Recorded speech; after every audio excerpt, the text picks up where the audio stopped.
Aloha. Excuse my cough. I'm going to make some coffee, and that's going to help that.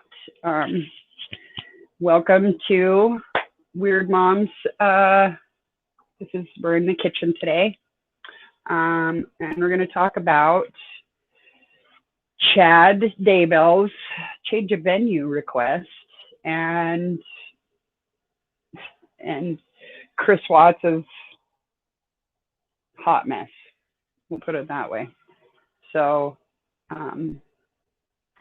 yeah, I'm going to get some coffee in me, and my water is boiling. I use some French press action here. Oh, I got to get them grounds out. Rinse that. I hope y'all can hear me okay. And by y'all, I don't see anybody in here, but I also didn't see the notification go out. And I haven't posted since Thanksgiving. I apologize for my posting schedule. I just kind of have to go with the flow, what the farm lets me do, what I have time for, and what my health allows. So, but when we last spoke, I was live and my power went out. So I actually had to exchange my entire generator. But got a new one now, and that one showed up screwed up, so I'm going to have to exchange it again. That's going to be super fun. Oh, which side is my over here? So, all right. Well, how's everybody doing today? We survived the end of November. Now we're into December, into the next big, difficult sort of holiday season. I mean, fun, beautiful, and rewarding holiday season. So we're just going to have to do things different this year. So, myself included. In fact, I'm trying to decide what kind of Christmas tree I'm going to use. I'm either going to use a banana tree, or I'm going to go cut down one of these trash trees that are in my yard and stick it in a tree holder and treat it like it's a Christmas tree. I've got some pretty cool looking ones out there, so get that done. So I just want to say my heart goes out to Nancy Grace. I don't know if y'all heard, but she's isolating at home with her family. So I forgot to hit my do not disturb here. Give me just a second while I mute some stuff here.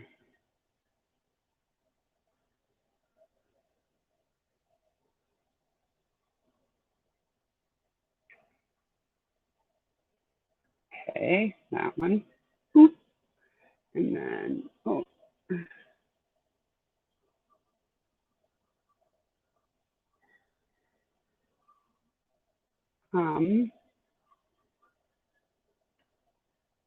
Do not disturb.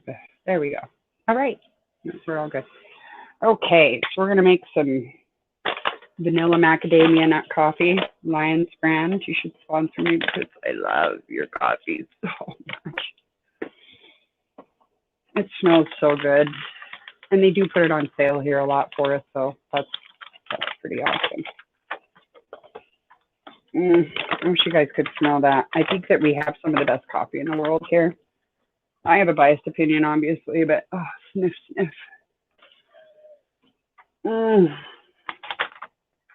I live alone, so I can put my face right in my coffee. Nobody's drinking out of my coffee. I just became suddenly self-conscious of that, because that's the world we live in. But yeah, so I pulled up some stuff that I'm going to try to do some screen sharing this time. We're going to get fancy up in this yard today. Wait. Oh, hold on. Oh, where did I? No. I don't think that's what it. Oh, yeah, that is. Okay. Is this? Yep. All right. Here it is. Share screen.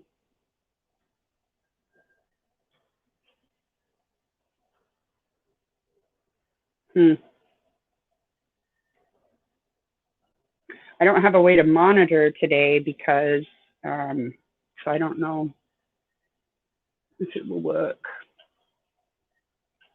Let me think. I think I'm going to have to do the tablet too. Wait right here. I'm going to disappear through this brick wall.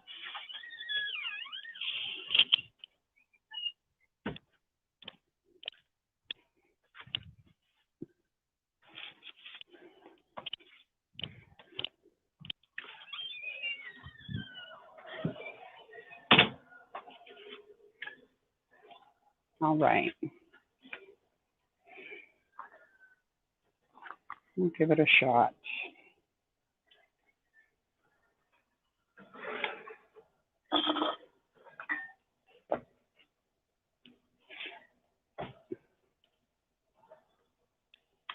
I could have had this mapped out better, but I've been sick. So that's why we got a little bit of setup still happening.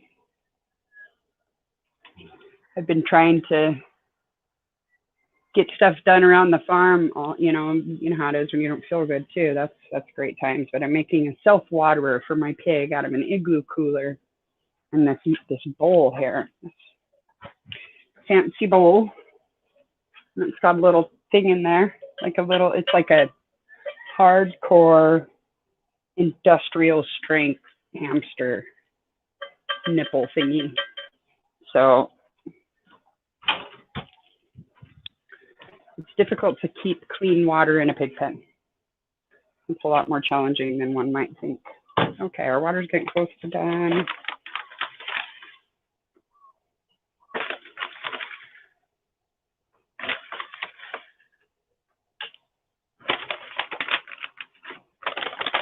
Strong coffee. Okay.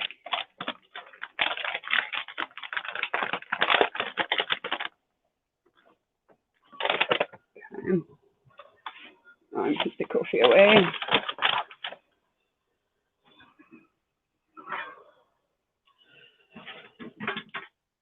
There's some high-tech coffee making here.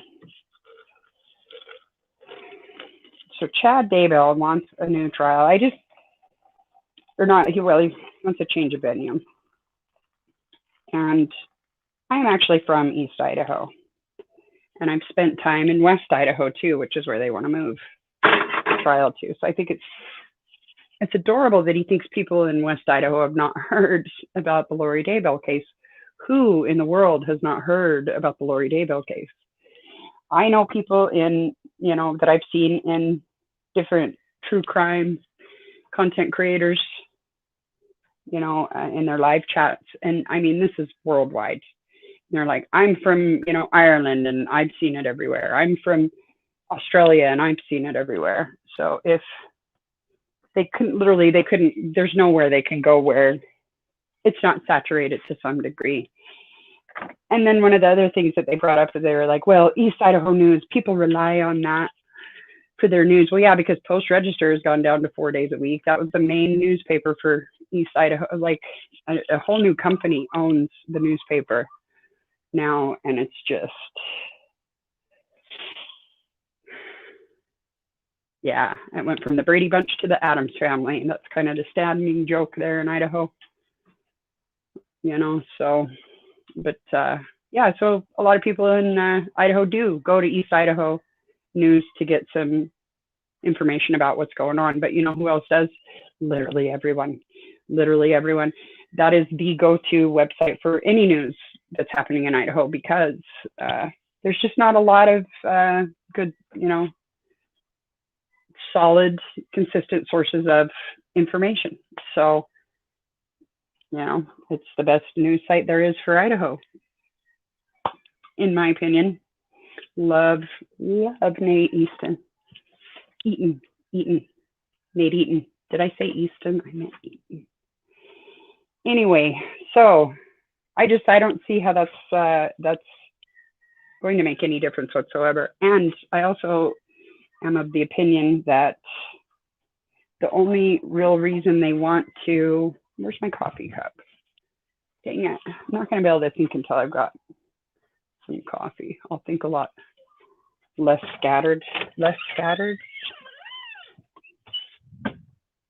Anyway, I'm of the opinion that it really has more to do with he knows that there's a high concentration of Mormons there in Rexburg. They've got a temple there, but you know where else there's a temple? Boise, Caldwell. They all have temples. This is a very Mormon corner of the United States. It's not just Rexburg, Idaho Falls, Rigby area. Yes, that is sort of in the town, that's basically all you'd see. But I know a lot of people in Rexburg personally that are not Mormon. There are people in Rexburg that have never heard of the Lori Daybell case. There just aren't very many. And there aren't very many in any other city. That's just the fact of the matter at this point in time. So it really seems like they're trying to go to an area that's not as concentrated with maybe a certain religion. But again, there's plenty of Mormons in Boise as well. So that's just not going to fly for him.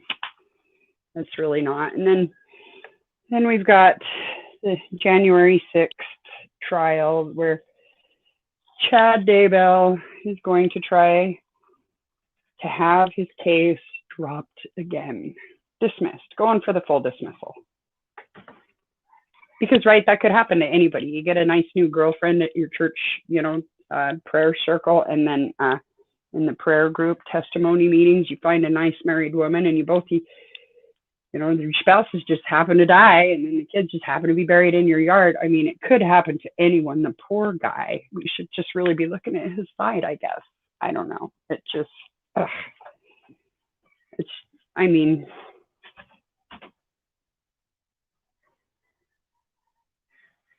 come on. I just cannot believe the hubris of these people. I mean, we knew that your lawyer needed to do it at least the one time, at least, but to do it over and over, yeah, we get it. You think you should have your entire case dismissed, but Chad, it's not happening. So, but far be it for me to tell you how to let your lawyer throw your money away. Yeah. Their other point that they made was there was a letter written by Daybell's sister to her Relief Society sisters. When they say sisters, they mean like all of your sisters in Christ, your brothers in Christ, right? So you have Brother Daybell, Sister Daybell, like that, right? Okay. So her Relief Society sister, she had wrote an email. In fact, I have it. Should we try to read it? Let's see if we can pull that up. What would be great is if my tablet would turn on, but it's not. Because what can go wrong? Well, as it tips over. All right. Hey, whoa, calm down. You're real far off the ground there. You need to take it down a notch, Squirrely Dan. All right.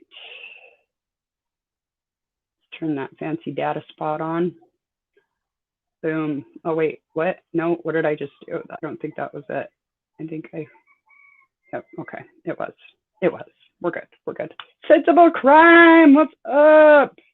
How are you? Welcome. I'm trying to pull up my tablet so I can read this letter. I'll do a dramatic reading of a sister-in-law letter.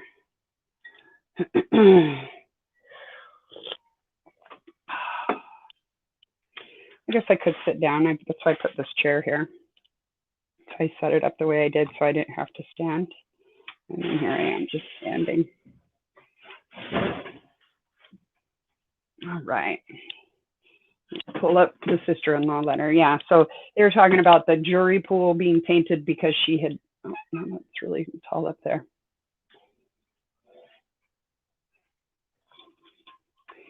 In the Mormon church, the bishop has this little control panel.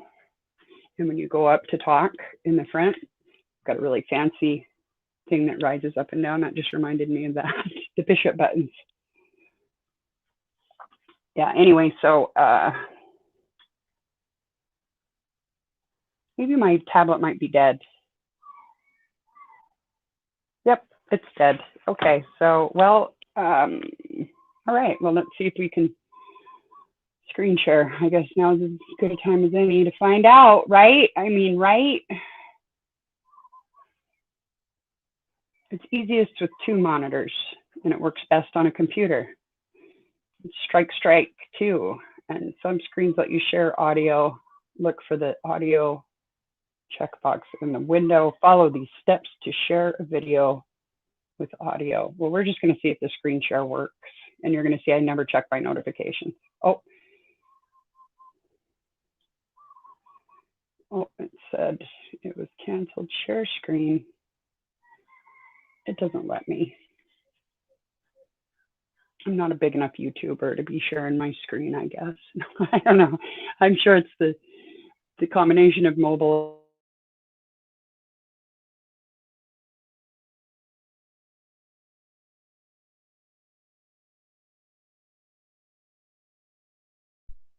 Okay, did that work when I popped over?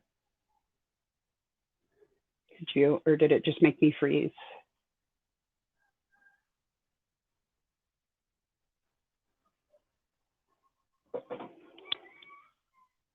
Okay.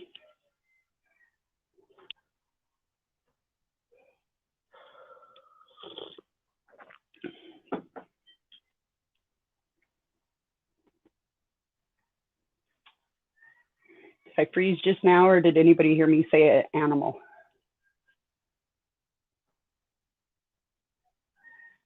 Dang it, I should have had this like figured out. All right, let's try to plug in the tablet.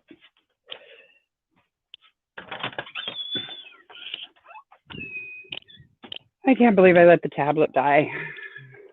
When I'm supposed to be doing a live YouTube thing. Just the level of professionalism is really slipping. It's slipping.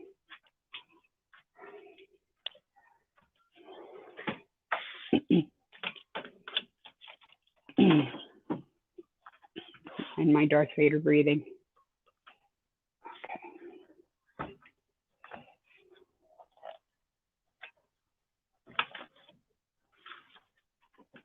All right. So in this letter, though, she's basically talking about, I mean, I think we're familiar with the letter, those of us that are in here now, but just in case somebody pops in that is not familiar with the letter, I'll just give a brief letter overview. Can you guys hear me okay? How are we doing?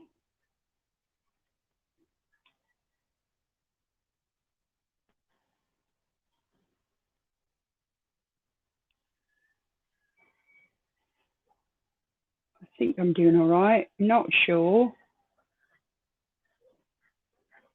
Oh, let's see. I was going to send. All right. Do you want to come on, Sensible Crime? So, and talk? Do you, she got some opinions on that, and then we could hit up some Chris, that Kim girl, oh my gosh, yeah, so I want to get to that, but yeah, I'll try and stay focused.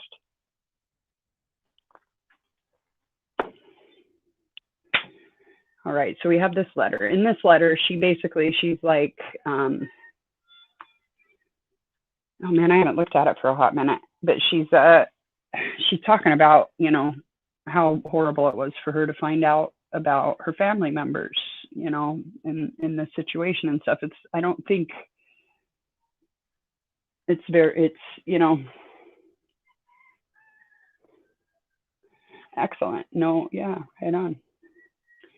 Oh, back at you. I wish I could pull up that letter. Dang it. I had videos I wanted to share too. I did not think it was going to give me a hard time about it. We got this rapid charger on the tablet. Maybe it'll let me pull it up long enough to hurry and read it really fast. Really fast. I had a video pulled up of the consultants that they got, that the prior hired, and, you know, and he's talking about well, there's memorials and people see the memorials for the Daybell kids. Well, people saw billboards for the Daybell kids, you know, or oh my goodness, not the Daybell kids, for Colt Mom's kids, you know, for the Ryan Vallow kids.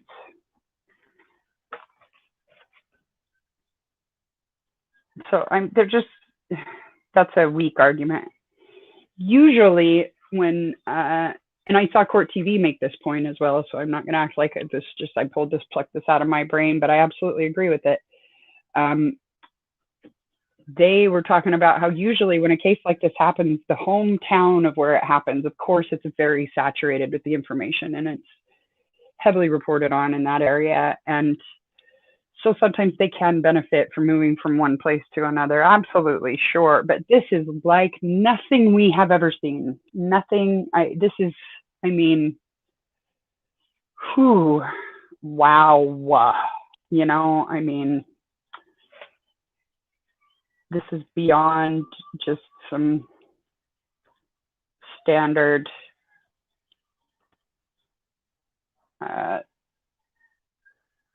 tainted jury pool or whatever, you know, that's what they're trying to say, is that the jury pool has been tainted. Let's see, here it comes.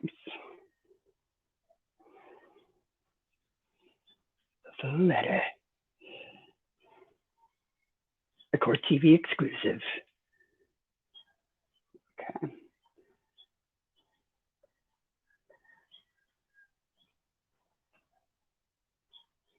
Accept some cookies. All right. We have cookies. Not the kind you can eat, but we have them. We've accepted them into our lives, these cookies. Okay.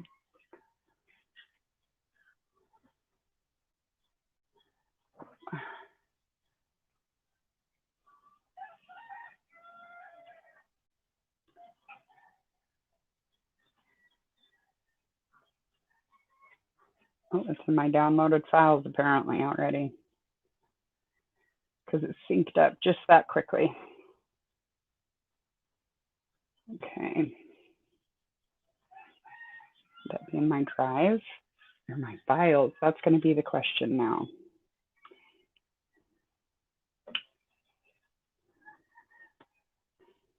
It will be in files. All right. It'd be great if I knew this tablet super great, but I'm still kind of learning it too.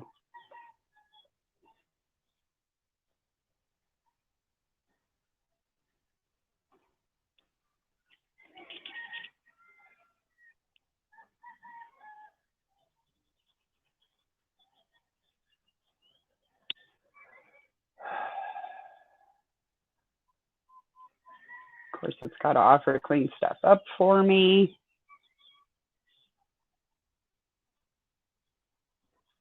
Oh, for crying out loud.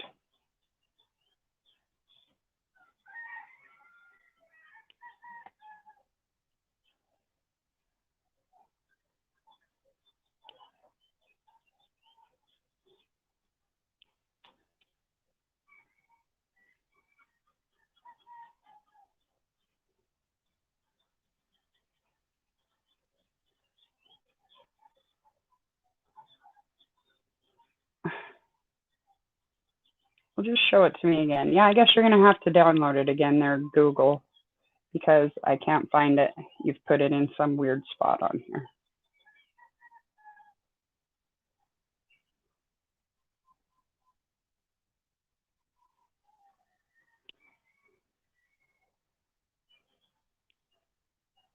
Maybe I can copy this like that. Sorry, as I figure out my,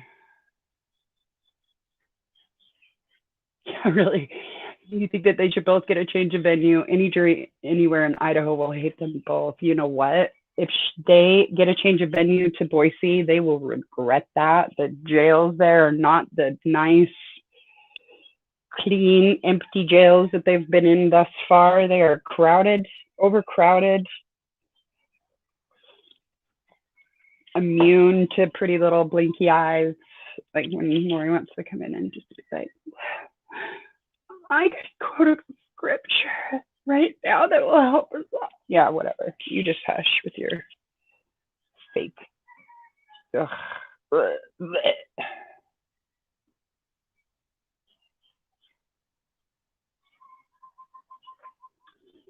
All right.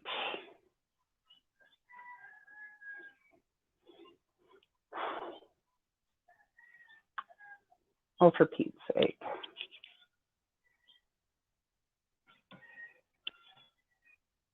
This is giving me a hard time. You know why? Because you guys are watching. Everybody look away for just a second, and then it's going to work. It did. Okay, so we have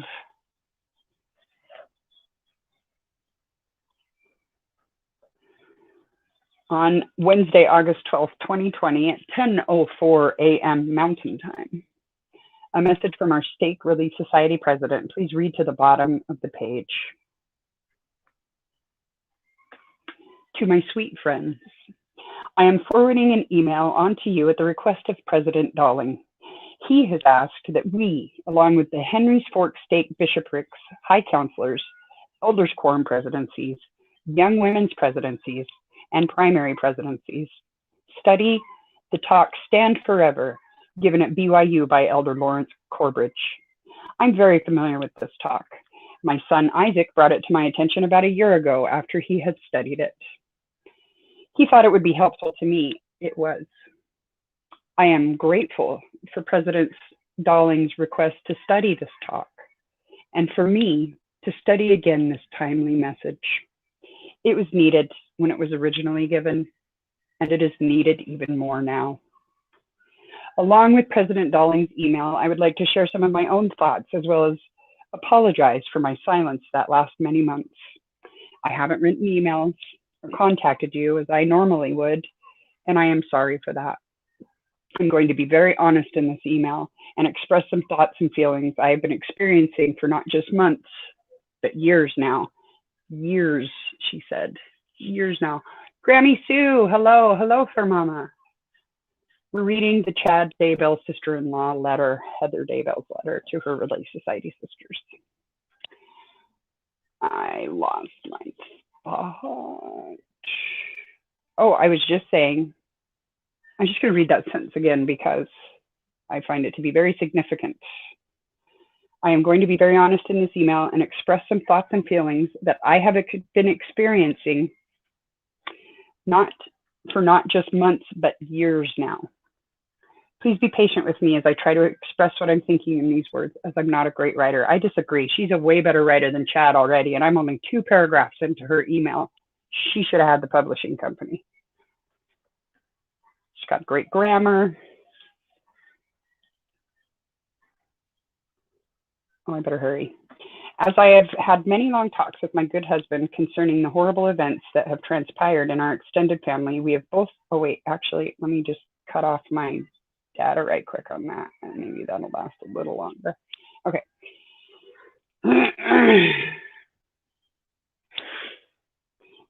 As I have had many long talks with my good husband concerning the horrible events that have transpired in our extended family, so keep in mind her good husband is Chad's brother.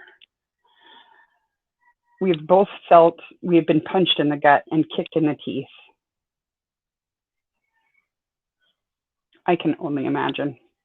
That was my words, to only imagine.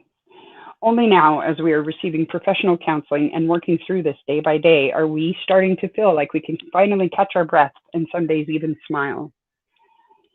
That maybe one day this won't consume so much of our energy and we can wake up in the morning with happier thoughts.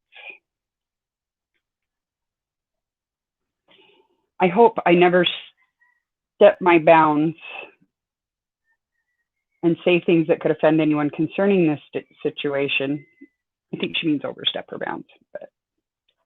But because I have firsthand knowledge and know what the details have been for a while, I am going to share some things that I should have been even more vocal about than I was these last several years. I am not going to be vague, and I hope you get my message. I'm going to be direct and honest.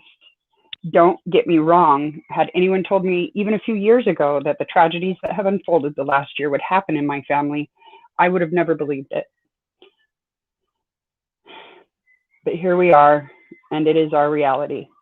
I have racked my brain over and over, wondering how it got this bad, how my relative could believe in ideas that go directly against the doctrines of our own church and come to church each week as though all was well, that he could get others to believe those teachings and follow him, that those teachings could ultimately lead to the death of innocent people. My head still spins. How can we prevent being so deceived? I'd like to share some ideas reinforcing points Elder Corbridge made in his teachings. I will add my thoughts to his. First, please refer to the section in Elder Corbridge's talk, Deception is a Sign of Our Time. He quotes Matthew chapter 1, verse 22. For in those days there shall also arise false Christs and false prophets, and shall show great signs and wonders, insomuch that, if possible, they shall deceive the very elect who are elect according to the covenant. Isn't it interesting that Joseph Smith's translation from Matthew adds that last bit? Who are the elect according to the covenant? I made that a question. It was more of a statement here. I should have said that more like, who are the elect according to the covenant? That is you and that is me. Temple recommend holders, members under the covenant. In my studying the Book of Mormon and the example of Korihor as an antichrist, he taught that there was no Christ, no life after death, no consequences for sin. Would that teaching work on any of our fellow members of the church trying to do good and follow Christ? Temple going, covenant keeping folks who want to keep the commandments? For heaven's sake, no. Satan can't fool with us with such obvious falsehoods. That's ridiculous. Satan has been around for a very long time. He has had a lot of practice in how to deceive God's children. He is the master deceiver. His tactics of old aren't going to work on members of the Church of Jesus Christ and Latter-day Saints. Here's what I have observed in my discussions with my relative and how his belief system evolved over time. It wasn't even considered that there is no Christ, but that you can become so good following Christ that you could be given further light and knowledge. And through that further light and knowledge, you will find truth in others' dreams, visions, and visitations. You can be given more than the average member of the church. If you are righteous enough, you could be given more understanding and even authority to discern gifts and abilities in others that the Savior wants you to have so you can assist in his second coming. The church brethren know these things. They just can't tell you right now. So there are others who have the ability to see what is coming and can tell you. Elder Corbridge warns, there are some who, without authority, lay claim to visions, dreams, and visitations to right the ship, guide us to a higher path, or prepare the church for the end of the world. Others are deceived by false spirits. Can you see how that twisted way of thinking is? It's a perfect example of the philosophies of men mingled with scriptures. It's taking pieces of truth and mixing it with deceit. We are taught to seek further light and knowledge to learn how to discern. We have been taught that we can receive revelation through dreams and visions. We have been taught to seek understanding and discover our spiritual abilities. So how can we get off course? It's the same story that's played over and over again through the history of time.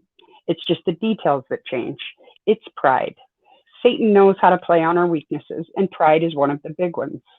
We might start out as well-intended in desiring to be our best selves, but when we start to see ourselves as holier, more righteous, or on a higher plane than others, that's when we can get off course. Second, Elder Corbridge talks about knowledge. He quotes Joseph Smith, knowledge is necessary to life and godliness. Knowledge is revelation. Hear all ye brethren, this is grand key. Knowledge is the power of God unto salvation. Elder Corbridge goes on to say, and I love this, you cannot be better than what you know. Most of us act based on our beliefs, especially what we believe to be in our self-interest. The problem is we are sometimes wrong. Someone may believe it is wrong to lie, yet lie on occasion, wrongly believing he will be better off if the truth is just not known. He is just wrong. Someone may believe and even know that Jesus is the Christ and still deny him not once, but 3 times because of the mistaken belief that he would be better off appeasing the crowd. Peter wasn't evil. I am not sure he was even weak. He was just wrong. I want to interject an idea here and add to Elder Corbridge's words. This has brought me a lot of comfort at times. I don't think it is a coincidence that Peter denied Christ 3 times, and then later Christ asked Peter 3 times if Peter loved him. It was as though, unbeknownst to Peter, the Savior was forgiving him for each time Peter declared his love, erasing those 3 denials with the 3 declarations of love and loyalty. I like to think that in the Savior's amazing patience with my shortcomings, he is giving me opportunities to declare my love and loyalty to him after moments of misgivings and doubt. He understands in my very mortal state that I get scared and my faith is tested. In his perfect state, he is able to love me and is loyal to me always. He understands when I have moments that I'm just wrong and helps me get things right again. When we have been deceived, the Savior can help us right our wrongs. There are members in our congregation who have been misled. As leadership in those congregations, I hope we can reach out and help any who may be struggling in their belief systems and show love and compassion in helping them work through their struggles. Third, the section in, okay, wait, I gotta have a drink before the third section. Just quick, I guess I could mute that so you don't have to listen to me.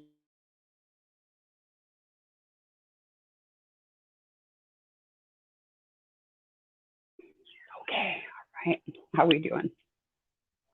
Okay, moving on.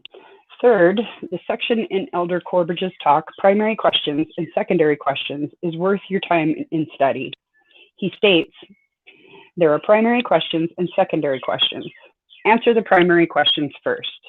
Not all questions are equal, and not all truths are equal. The primary questions are the most important. Everything else is subordinate. These are only a few primary questions. I will mention 4 of them. Number 1, is there a God who is our Father? Number 2, is Jesus Christ the Son of God, the Savior of the world? Number 3, was Joseph Smith a prophet? Number 4, is the Church of Jesus Christ of Latter-day Saints the kingdom of God on earth? Sisters, I have questions. I have questions that I don't think will be answered anytime soon. I don't understand why a family member of mine has done what he has done. I don't understand why my husband and I were blamed and ostracized by our extended family in trying to warn and bring attention to the huge concerns we had about what was happening. I don't understand how we were so unbelievable and he was so believable. Beyond these questions, I have a lot of secondary questions that don't have answers. What I do know is that if I dwell on these things too long, it weakens my faith. I'm trying each day to focus on the truths I have come to know. I do know I have a Father in heaven who is very aware of me and my family. I do know I have a Savior who is with me and is helping me, even if I don't see it until after the fact. I do know Joseph Smith is a prophet who helped restore the gospel of Jesus Christ, and President Nelson is my prophet today, leading us in a continuing restoration. We are not done receiving revelation from our God to his church on earth through his living prophet. I have faith, and I have to, hold on. Pardon me.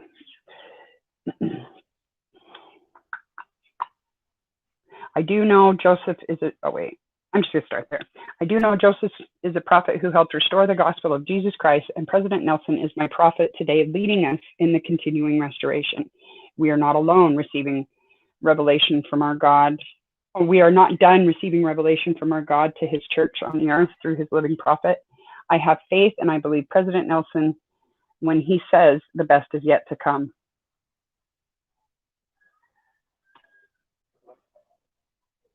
I know these truths through personal revelation, from my Father and heaven and Savior through the Holy Ghost to just me. No one needs to receive that for me, not my husband, not my parents, not my neighbor, not my leaders. No one gets that for me but me. You go, girl. Sorry this was long-winded. I needed to get some things off my chest, I guess. Please know of my love and concern for all of you and the sisters of your wards. There's a lot of hard stuff going on, and I pray our women are doing okay. It's just a fact that if moms, wives, and sisters are struggling, the whole family seems to struggle. It's just the nature of our place in our families and homes. We are the heart. When the heart is hurting, everything else hurts. I'm praying for all of you. I appreciate the prayers that have been given on our family's behalf. We have felt the love and concern, and it has strengthened us. If you feel so inclined and want to share this message with your sisters, please do. Be healthy and safe. All my love, Heather.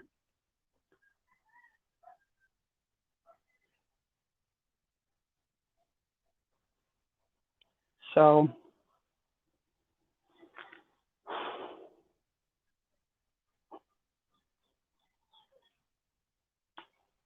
yeah, Sister Gilbert had added to that. Dear Ward sisters, President Darling has asked that we read and study this talk. It has given me comfort and understanding. Perhaps our hearts and minds can start to heal and mend as we ponder upon these things. We are ever thankful for President Darling and Sister Daybell.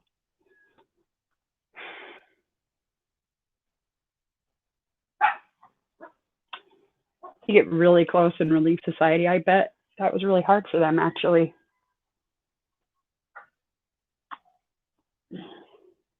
Our Ward Relief Society is so grateful and thankful for all our sisters in this ward. One example of charity and kindness that has come forth. In spite of what the world may say, it will not know the love in this ward.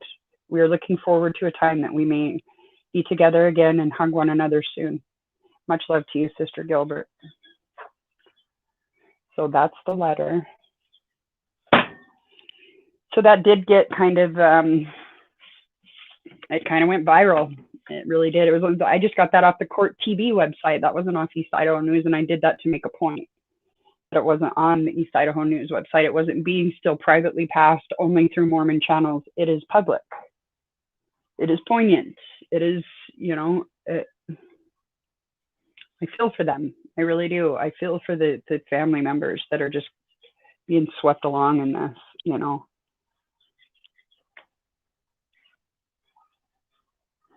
That's Chad's sister-in-law there, in case you missed that part at the beginning. Okay, let me look at the comments here.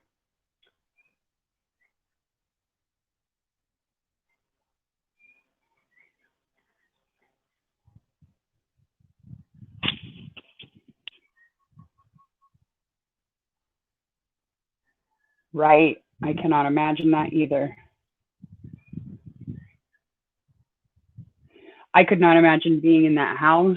I just, you know, just the thought of possibly being close to something like that, to even to drive by it, gives me sort of some heebie-jeebies, you know. Obviously some like investigative curiosity as well, you know, but it does, it gives me the heebie-jeebies the whole time. Like it just, it's just awful. Like, how do you ever,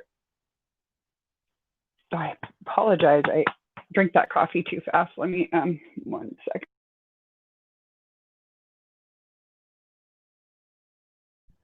I'm sounding super ladylike in the mute there. Let me just tell you right now. It's because I'm so classy. That's right.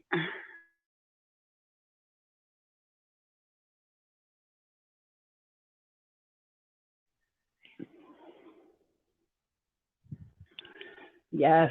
Oh my goodness. It's bad enough to lose family members, but then, you know, I mean, now they also have to consider the fact that, you know, I'm sure in the beginning when Tammy died, it was shocking and they were upset, but, you know, they thought it was natural causes. And then the kids disappeared, and I'm sure that they were wondering right along with the rest of us, like, that timing on Tammy was like not cool at all. And then just more and more stuff just keeps coming out, and every day. And then when that's your family member and it's just in the news like that, you should turn on the news. There it is again. That's your family member. I've had some family members that have done some not so great things, and nothing compared to this. And it was just awful to see it being splashed on a local news channel, on a local micro fishbowl level. You know, I cannot imagine everyone in the world knowing your family's business. Everyone, everywhere. Yes, it's just awful. So the consultant that the defense has hired, this is his whole deal. This letter, the fact that East Idaho News has had a lot of coverage on it. And then the other thing, which I think is just awful, well, maybe now we know why they took that memorial down. That consultant was saying that memorial also affected the jury, that could potentially affect the jury pool on that back road.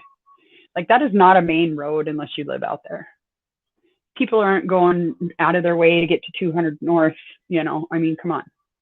Or whatever it was. I think it's 200 North. But it's one of those out there. Like, it's when your address sounds like, latitude and longitude. Yeah, like 210 North by 500 East. That's not any real address or anything. But that's what a lot of the addresses are. It is a very rural community. But I really feel like, having lived in both Boise and East Idaho, that while it seems like there's not as big of a concentration of LDS in Boise, I think that, it's really not that much of a difference. It's, like, there's more people in Boise, so there's going to be more, Mormons. There's less people in Rexburg, so there's, you'll see it more in Rexburg in the smaller crowd, whereas in Boise, you do have some diversity there. So, but I don't know. It's just not going to make any difference. It's not going to make any difference. I really feel like they're fleeing LDS is what they're trying to do. They're trying to get to an area that's less LDS because of just the sacrilegious things the apostate Chad did. And he's absolutely an apostate, in my opinion. Don't sue me. I'm poor. Yeah, but yeah. All of this is my opinion, just for legal purposes, my opinion, etc. I am not the news. So it was that, and then, the other thing was that Chad's attorney, or no, not Chad's attorney, the special prosecutor, Rob Woods, hired a company to handle his media relations. I would be a little worried if he didn't at this point. Like, oh my Lanta. Can you imagine how many phone calls that police department probably gets every day? And they needed a place to route it to. So now that gives them a place to route it to. And I also went ahead and I looked up the company who they are going through, the media company. The one woman is, she was a prosecuting attorney. She was in, I want to say St. Louis, of course, with the dead battery thing here. Let's see if I can pull that up too. But they, I feel like that of all people that would know not to taint a jury pool or, do anything untoward, to keep it as, on the up and up as possible, would be an ex-prosecutor. And then the other person, like her and her business partner, started the company. The lady that is her business partner was her consultant for 14 years on all manner of things to do with police departments, public relations in court, like all of that.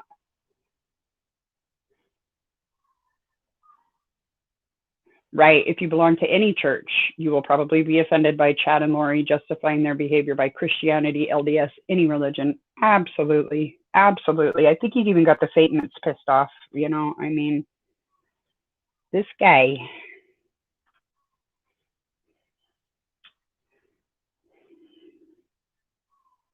I think it was called Versa Media.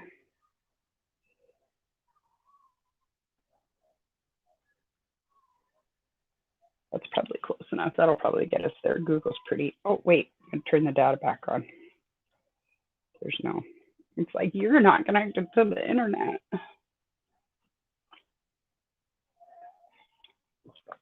Someday I'll be big and fancy and I'll have a big like satellite dish up on my roof and I'll have just primo, just wonderful streaming quality. It's going to be great.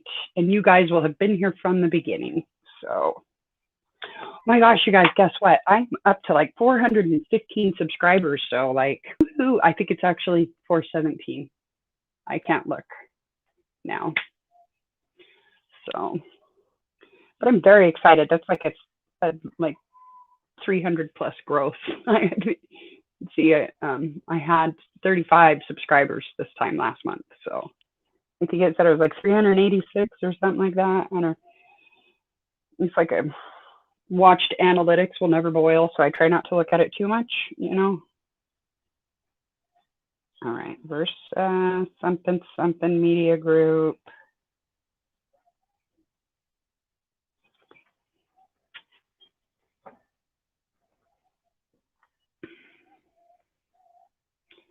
Like I will recognize the women's names.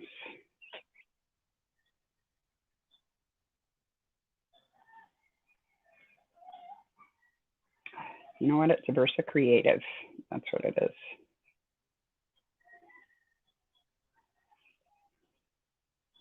Now that I think about it.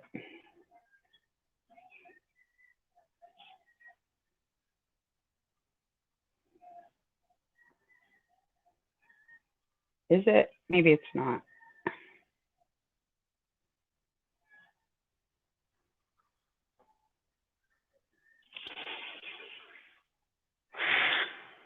Why?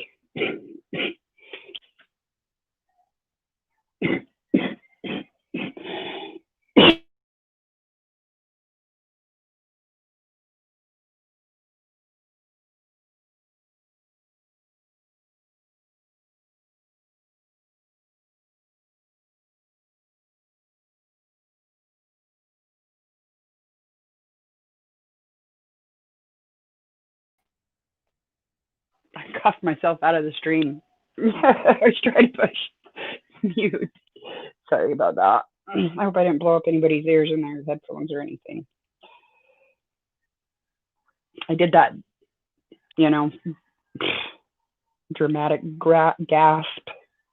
My dramatic gasp.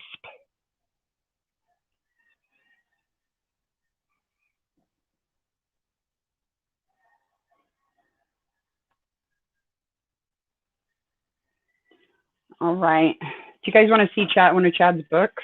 I happen to have one of the Tiny Talks books. You're going to see it because I'm going to go get it while that's loading.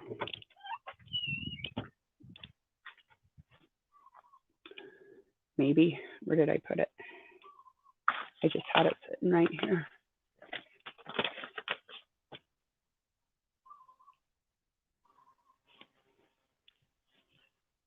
Huh. How does that happen? It's right. Here's the other book I set it with. But that one is, did I bring it out here already? Maybe I brought it out here already.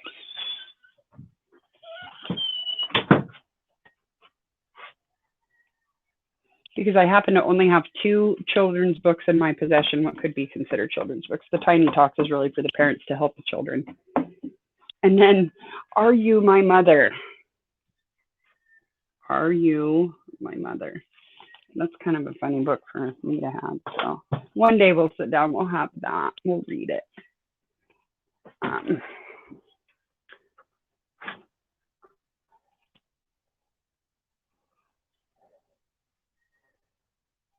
You get down here to the news about that. But I looked at their website. In my opinion, they're on the up and up. They're, and I have a tendency to really kind of see the worst in any of, just because it just kind of attracts some corruption in my experience, the whole court situation. But I tell you what, Woods, I just get a great vibe off of him. He's got a good track record. He doesn't seem to be, he's far enough away from the areas in East Idaho where there's been a lot of corruption that I feel like he isn't part of any of it. He's capable and smart, and yeah.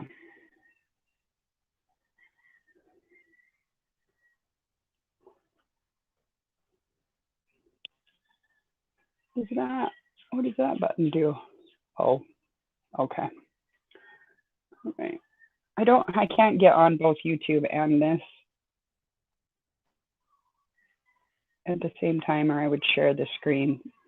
So you just have to watch me scrolling on my tablet. Here, let me just scroll some stuff. We could be scrolling together right now, but no, my technology situation is not super great. But I did set up a green screen area. I've got a couch in here, in my little room here. And so I got some green material and I hung that up. This is just that scarf that was on there. But that's my little nod to Pink Floyd, you know, for the, of all the things, the wall. Yeah. So, but yeah, I was trying to make an area to where, because we're about to go into rainy season and it's just going to be muddy and rainy and loud out here on the porch, and not rainy and muddy, hopefully the roof holds, you know. But I wanted to be able to have a little more soundproofed area, and so we can still hang out and something that's a little more comfortable. So we could, oh, there it goes. Now it's loading.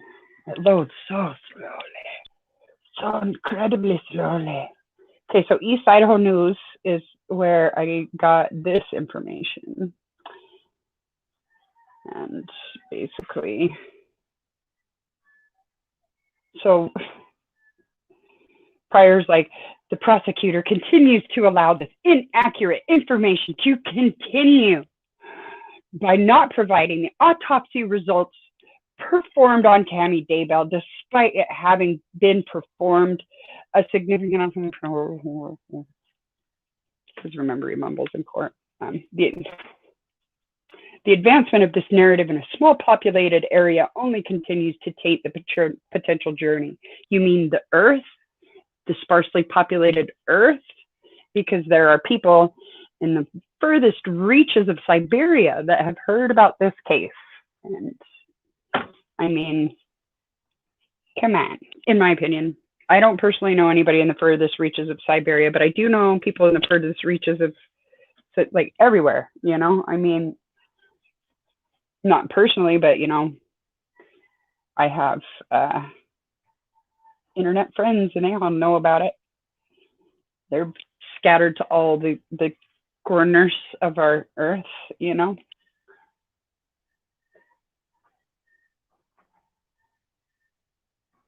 Yeah, so his books, they're the Tiny Talks, and actually he and Tammy, it says Tammy and Chad Daybell on the bottom.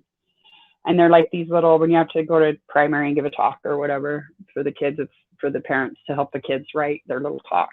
So it's like the little talk you give them. They're pre-talk so they can give a talk, planting the seed so that it can grow into the little flower in primary type stuff.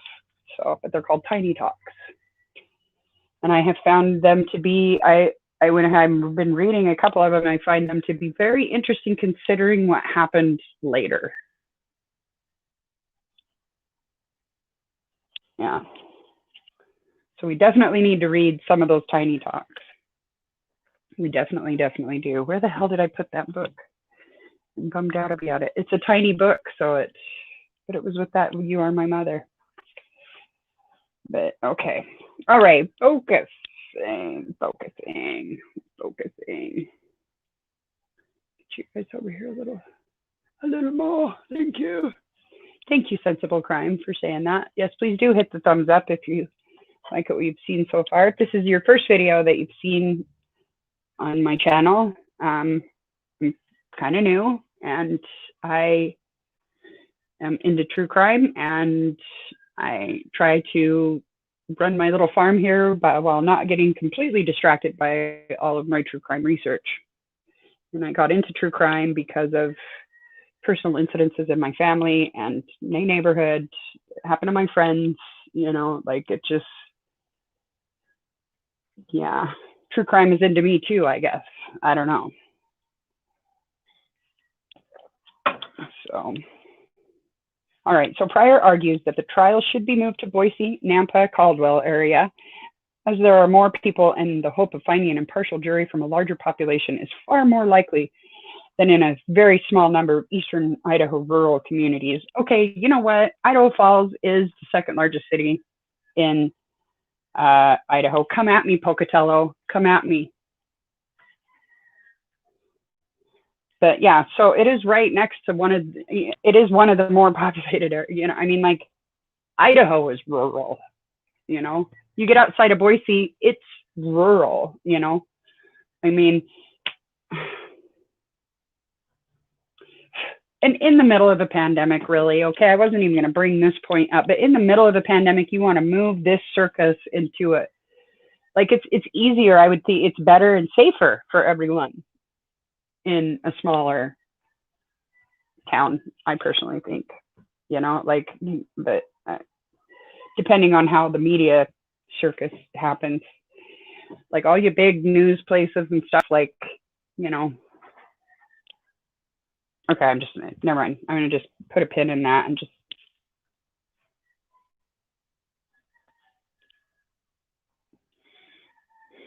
okay.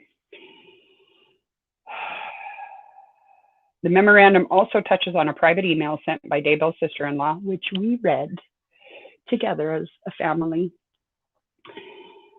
Pryor says he is not. Pryor also mentions this special prosecutor, Rob, was hiring a Versa Causa group. It wasn't creative, it was Versa Causa. Versa Causa group, a communications firm handling the media relations for the case. So just think about all of the, like, it's been on Court TV. You know, you got your Nancy Grace. It's on all of these YouTube channels. Oh, you can't even see me taking a. So, I hope you get feeling better, Nancy. That's awful. Her whole family has tested positive. Her mom, her husband, and her twin sons, and her. And I know I kind of, you know, like tease about her sometimes, but oh my goodness, that woman's been through hell, and I just hope that everything works out with that. Like, Nancy, we need your side eye for this. We're going to be needing your side eye through this entire ordeal. Okay, so Pryor says even if the case is moved to Western Idaho, potential jurors should be screened for exposure to potential pre-trial publicity. Well, isn't that going to happen anyway? Aren't they going to do that anyway? And then the little guy that comes on, he's like, he reminds me of like a quintessential Idahoan. Old, I don't know if he's Mormon or not, but he looks like the kind of guy that you would see at church every Sunday, you know, probably sitting out in the lobby part, you know, not even like in the church part, just kicking it in the corner, waiting for his wife. Yeah, but he's just, and then he was like, well, people see it on the news. And isn't it adorable how he thinks that everyone just gets all their information off TV now? Like, but I'm positive there's some holdouts there in Idaho that do get all of their information off TV still. So, but that wouldn't be a jury of their peers. It would be a jury of their grandparents' peers. And so, I mean, yeah, I'm just going to say, you know what I mean? A whole bunch. I'm really sorry about that. You never notice that stuff until you go watch yourself on video, and my little tardive dyskinesia thing that happens. Like, I didn't, you know, like, do I really do that much now? Yep, I do. That's all right. It happens. Yeah, all right. So we could probably move on for that into this. Oh my gosh, this Kim situation. This Chris Watts having the hubris, speaking of hubris, to think that he can, that anybody gives a crap about his blessing. Like, Who gives a crap about his? I don't give a crap about his blessing. You know whose blessing I'm concerned about? Shanann's, Bella's, Cece's. Do I care about Chris Watts's feelings? I don't. I I don't believe that he really has feelings in the way that us humans do. You know, like he is, in my opinion, all of this is my opinion. I feel like he is probably a sociopath or a psychopath or whatever. Whatever the one of the paths. He's one of the paths. He is definitely he's some kind of pathological path of some kind, straight to hell. He's a path to hell. So it gets me just so riled up that he thinks he can come along like, you all need to listen to Kim. Don't listen to these other, like, dude, no one cares. No one cares.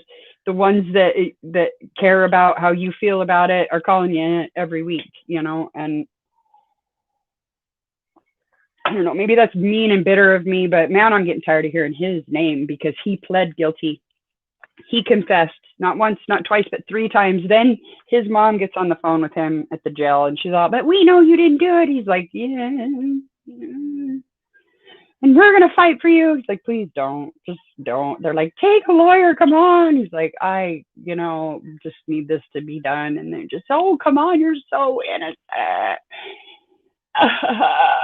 Yeah, whatever. I don't believe Cindy either. It just looks like to me, and it just feels like there's so many, like a lot of these killers like this, these family annihilators just appear to be the narcissism level is high in these people, like there is just a high incidence of that. And I think it's overrepresented in serial killers and their families, and I'm not one for like, blame the mother, blame the father, whatever, because, nature, nurture, whatever, you do what you got with what you get and whatnot. I mean, I didn't turn into a serial killer, or did I?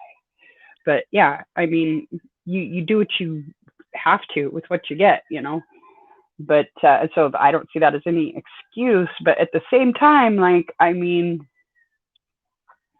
when you have that kind of like an unhealthy control situation happening with a grown ass man, where his mom's still trying to run his life, and he's just letting himself just be controlled. So he's like this, like a, the victim narcissist, like, I'm always a victim and everything is happening to me. I don't know why. When I'm really rude to people, they kick me out of places, and I don't know why, because I was having a bad day. I mean, just like, whatever. I don't know. He's trying to, in the beginning, it was more honorable of him to, just do the plead guilty and let it, be put to rest or whatever.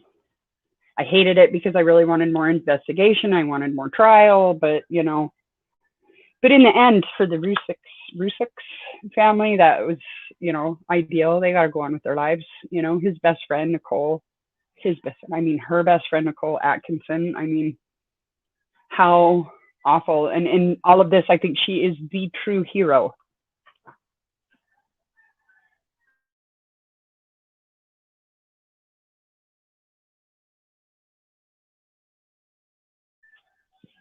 I have to cough every so often here.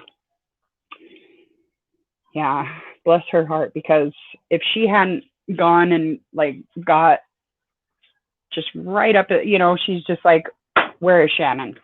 The kids are supposed to be at school. She had a doctor's appointment, and Chris tried to pull off with his like, oh, she went to a friend's and didn't tell me where she's going. And Nicole's like, bullshit. Where the hell is Shannon? I'm calling the cops. Something's wrong. Something's bad. Like, she just gave him no time to cover up his tracks because she was right there on top of it. If we could all have a Nicole Atkinson, none of this, I mean, just like, what a treasure. What a treasure she is. That must be just so difficult for her every day that she didn't just,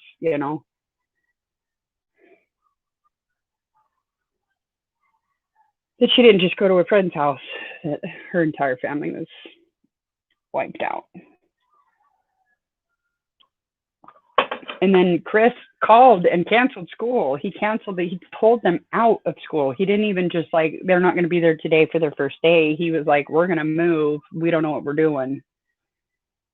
And this is in between, like, what,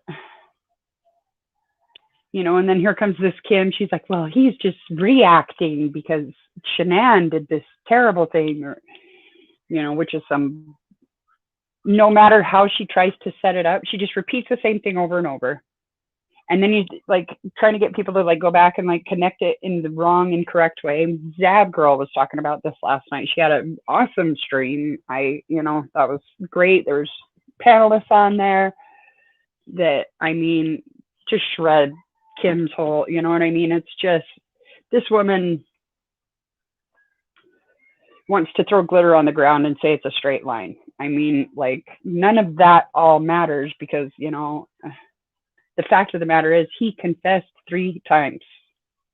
It's not a false confession. He went in there and he willingly took the lie detector test knowing full well he would flunk it. I think that he may have involved his parents after the fact. My opinion, don't sue me, poor, won't do you any good. But yeah.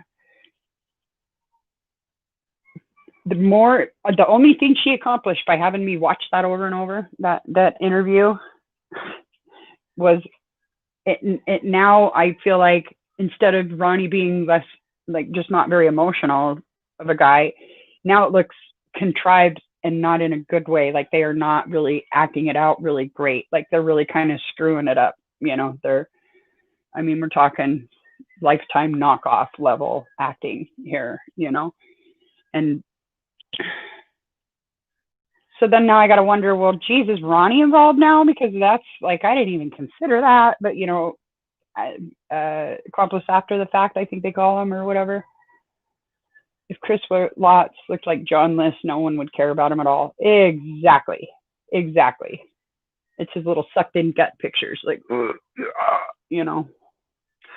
Yeah, do you see people lining up in Chad Daybell's freaking inbox? No. Nobody's like, you guys just need to pour Chad. No. You don't see that at all with the Daybell case with either one of them. Like, other than Chad's kids, which at the end of the day, you know, like, they want to believe that their dad did not murder their mom, you know, like, that's just horrible. And so I just really try to, yeah. But that's it. That's all he's got. He's got, you know, I mean, yeah, that's it. That is all. Why? Because that's why he's on the bottom of the snowman, because that's where his face best looked, you know. I mean, bless his heart.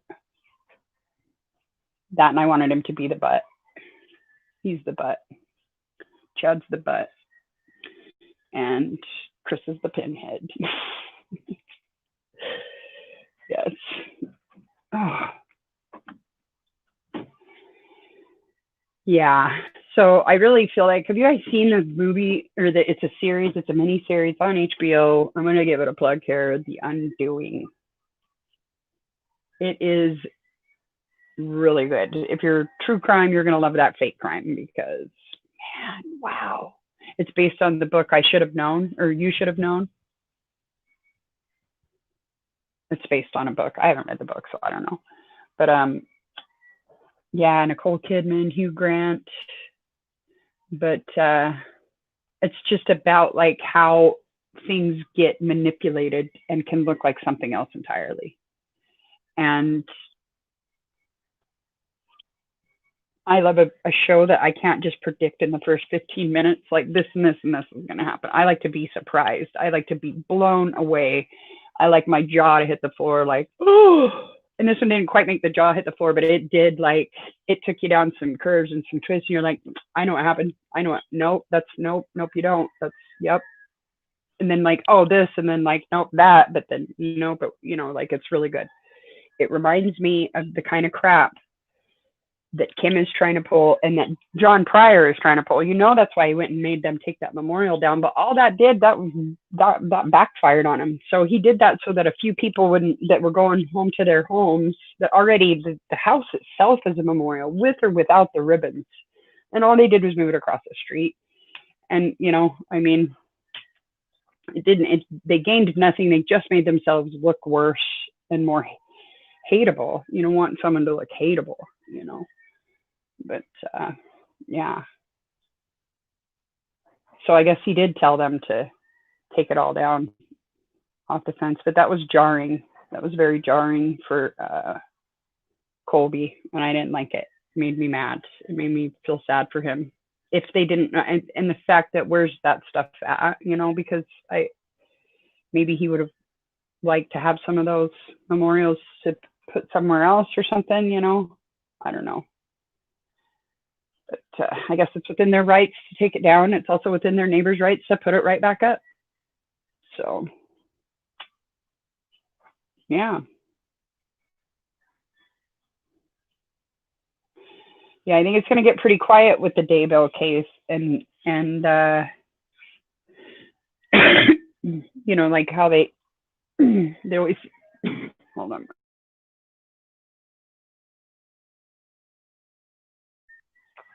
They say when you interview or whatever, you want to be the first the last one out at the end of the day, so that they remember you. And so you're the last. If you get that last interview, that's kind of a little advantage or whatever, I guess, if these, job coach people are to be believed. But so really the last things that we're hearing about this case before there's a big pause, and then, we'll have a couple of little hearings, but I think those couple of little hearings are to, to put it out there. That's why he keeps putting this whole, we need a dismissal. We need a change of venue. It's just not going to be fair. We need.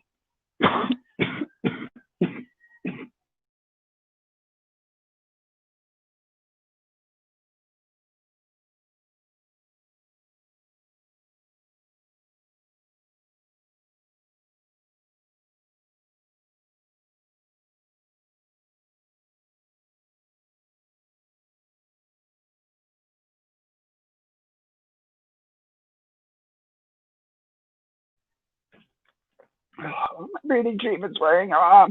Sorry. I coughed the thought out of my head. What was I saying? I'm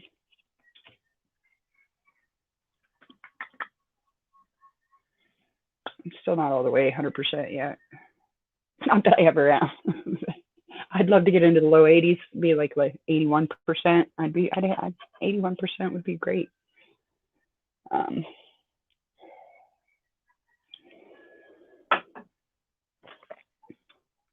Oh man, that turkey was good though. Wow. Like it was really crispy on the outside, but just juicy. Moist. It was delicious.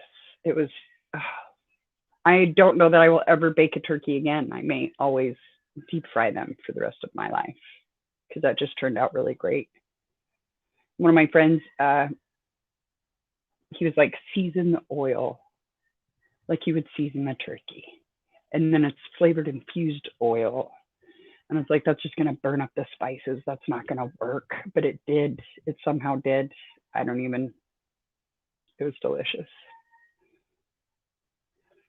Jennifer Hooper.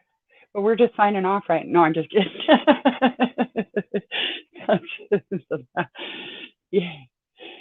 Yeah. Oh man. And then that salad. Oh, that salad was really good. Oh, it was really good. My mouth's watering a little bit. It took a lot to make it, but it was funny because one of the people that came over for dinner, he's a bit of an older gentleman, never really cooked a difficult, like big complicated meal ever. So I mean, he can make hamburgers. He can make like a hamburger patty, like if and then if it's already like those frozen, and fry those up. He can microwave the crap out of stuff. Like he can microwave like no other. And then bacon and eggs. I think that's his. He's like, he was supposed to be watching the oil, so that because the cooker I got apparently has some kind of little timer on it, and so it'll only go for 15 minutes and then it shuts off, and then you got to light it again. So he was supposed to be watching that, so A, it didn't blow up, B, it didn't start a forest fire, and C, if it went out, and he kept like falling asleep, and then he wakes up, he's like, why does this stuff take so long? You know, because it's delicious. That's why. And then it occurred to me, this is why a lot of these dishes, you only make them once a year, because it's complicated and hard and worth it, but complicated and hard. And there's so much that goes into it. And yeah, that's why I only make deviled eggs once a year, because of the peeling of the 5,000 eggs. And yeah, it's just, there's so much. Well, actually I make them twice a year because I make them for Christmas too. But you really got to cajole to get me to make them in the middle of the summer and stuff. So how you doing? How's everybody doing? I've spent the whole time talking like this is my life. Oh wait, just, yeah. But what else should we talk about? We were talking. I read the letter, Jennifer, that Chad's sister-in-law wrote. I think it's a beautifully penned letter. You know, yeah. I'm working on a few videos. I need to hurry up and get them done so I can talk about them, because then I'll go to say something. I'll be like, oh wait, I need to wait. No, wait. We'll get her. I'll get her did. I'm gonna catch up. One of these days I'm gonna feel great. I have a COPD, and then I got sick with a certain illness earlier in the year or whatever. Anyway, now I have heart failure too. So and the COPD is just severe and just long-term crappy lung effects. And so I have to take steroids. And what I don't understand is why in the hell there's nothing in nature that equals steroids and albuterol. Like it makes me mad. I don't like to take medication. I don't like to be tied to something that if I don't have it, I'll die, you know, like it's just ridiculous. And then I didn't have the best doctor in the land. I am not the best patient in the land, because I really like to kind of, you know, I kind of like to hope, like, if I ignore it and deny its existence, maybe it'll just go away on its own. That's not how shit works. So that is not how medical stuff works. So I'm not the greatest patient in the land, but at the same time, like I shouldn't be punished in a way that could affect my, you know, whether or not I'm alive, you know, like, I don't know, but my medical professional wasn't filling my steroids and albuterol. And so I don't want to go to the hospital in the middle of a pandemic with a lung issue, you know. So I was just like, well, fine, I'm just going to survive without it. I don't need it, you know. And that's not, no, I could not wean off it. I wound up getting sick, and then I didn't have the medicine I needed. And then she was mad at me because for whatever reason, wasn't calling back, wasn't getting back to the pharmacy, wasn't, you know, like, and so it was awful. I wound up just getting another different doctor, and then all my stuff magically got refilled. So that's wonderful. I'm excited about that. But, you know, now it's going to be this whole, like, where I've got to, yeah, like recover from this flare up, basically. So, and then I've got autoimmune problems. So when one part of my body flares up, the rest of my body's like, oh crap. And then like, just, you know, I'll get skin rashes and, you know, I mean, just like, so I basically have the symptoms of that all the time. Anyway, so, you know, like the ones that are like, oh, you need to stay home. I just stay home because you know what? Oh man, you cough in public now, you could get punched, and I can't help it. I can't help coughing. So I just, you know, I smoked for years. Yes. Yes. I was like one of those kid smokers, you know, that was getting other little kids to smoke out there, 10 years old. You want to buy a single? You know, yeah, it was.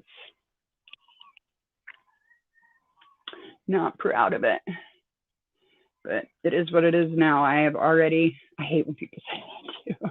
But it's true. In this situation, I have already done it. I've already screwed up. This is what I got to live with now. And so, but I feel like I can get my lungs healed. It's just, I got to get over whatever inflammation that just keeps happening, that just doesn't want to really settle down this time around. So being a singer, a lot of the exercises you do for singing strengthen your lungs. It's like a workout for your lungs. It's like weightlifting for areola. So, no, wait. Oh, wait, that's your.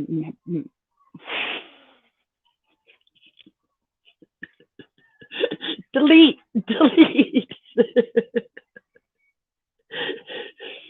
I mean, alveoli. Yeah. Okay. Both, really. I mean, they're right there close together, inside, outside, whatever. It's just, yeah. So I do try to do a lot of singing, but I've lost my range. I used to have an A range. COPD and lung problems run in my family. Yeah, they meander through my family and just make sure they hit up everybody. You know, it seems to be my grandpa never smoked and he had real good lungs, but the heart problems run in the family too. So, but yeah, my grandmother was a beautician back in the days before they gave a crap about what you were breathing in when you're trying to get beautiful. And so she just breathed in just like lots of caustic chemicals throughout the years of being this beautician. And so she had like coal miner's lungs almost by the time she was older. Had some pretty severe lung problems. They keep trying to tell me I shouldn't be on prednisone every day. I understand that. I understand there's like side effects, but man, she had to be on it, you know, like, well, she did turn out fine, but you know, like yeah, I don't know. It just, I need my damn prednisone and they're acting like it's like, I'm like, geez, I don't even take any pain pills whatsoever. No opiates whatsoever. All these pain conditions that I have, I don't even take Motrin because it's hard on my guts. I don't take Tylenol because it's hard on my kidneys. You know, I don't take any type of opiates because I am allergic to the thing that they have to give you to get you off the stuff. There's like a couple of classes of that. One of them I can't take because of some genetic, I don't know, I got a test where they did a cheek swab. They do a cheek swab and then spit in the tube, and then they test your DNA of how you absorb your medicine. And so they were like doing that because I was on pain management from my brain surgery, and it's just, my tolerance is crazy.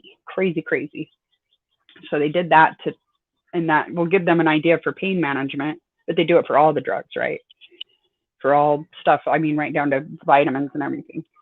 But they do that so that to give the pain management clinics a better idea of what, like, if you were super sensitive to it, then you wouldn't need as much. And if you were like me, had a really high tolerance, then you would need more. But man, that guy just really, he warned me in a way that really got through to me, that I really needed to do my best to get off the opiates as quickly and as efficiently as possible, because if I ever got addicted to them, I'd be screwed. And so that's what I did. And I've been off those for probably 6 years now, I want to say 6 or 7. I've been here 5 years, so probably more like 7 years. Yeah.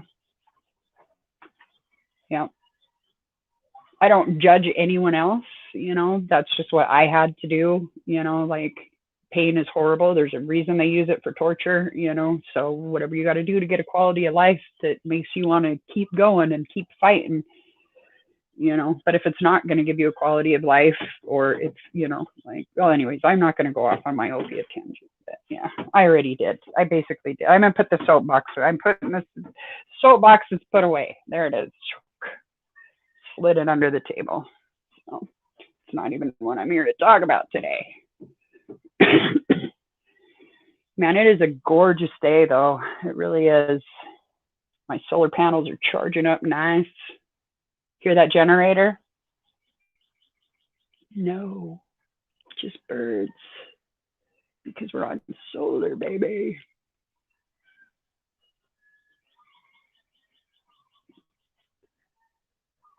Yeah. Hooey. They gave me a whole brand new kind of albuterol this time. That reminds me of the little Primatine mist.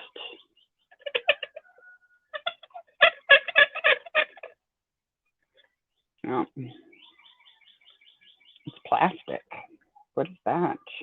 Plastic. That's just weird. I don't know. But the other ones, they don't really spray right. It's frustrating. There's like this class action lawsuit about them not spraying right. And they're like, well, I mean, we know it doesn't spray right, but what we found is that people who are unsatisfied will still buy it. And so we decided we didn't need to fix it. That's basically what I took from what I read about this, you know, their response to, hey, your medicine is not effective, you know. Yeah, people still buy it because you have to have it to breathe. So, and you don't really get to pick what brand you get when not everyone gets to pick what brand they get. So, yeah. Screw you, ProAir, in my opinion. You suck. All right. Okay, so what else should we talk about, y'all? We've gone through the stuff I wanted to talk about. We've talked about stuff I didn't intend to talk about. And then we talked about stuff I really didn't want to talk about, but it just came flying out of my mouth anyway. So your turn, you pick now. Is anyone still in here?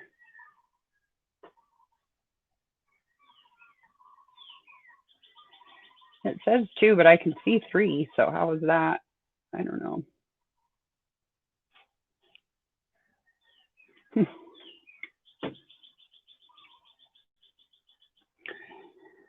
All right, so upcoming, what do we have upcoming? How about tomorrow? What's tomorrow, Sunday? Is today Saturday? I don't even know what day it is. What day is it anyway? It's Saturday. Oh yeah, it's 12/12. Oh, that's why I did my thing at 12, because it's 12/12, and then I was going to do it at 12/12, but I'm not that great. I'm not that prompt. I feel like the faster I try to hurry, the slower things go too. So, but yeah, but we could just do a nice wax live tomorrow maybe. And I'm going to do some farm videos too, just for fun. Just because we'll plant some stuff and then you guys can follow it along on here and see how it does. Maybe if all of us are rooting for my tomatoes, they'll make it. I want to grow big tomatoes in Hawaii. That is my dream. It's not as easy as it sounds. Blight wipes them out. They get that splitting, cracking, like all of this stuff that I'm going to grow large tomatoes. I'm going to grow healthy, thriving beef eaters here. And then I'm going to grow my purple tomatoes. I'm going to do it. It will happen. It's going to happen. So, but the more of us rooting for the vegetables, the better off they'll do. So we'll do some planting. I am still working on that. You know what? The thing with my solar video is,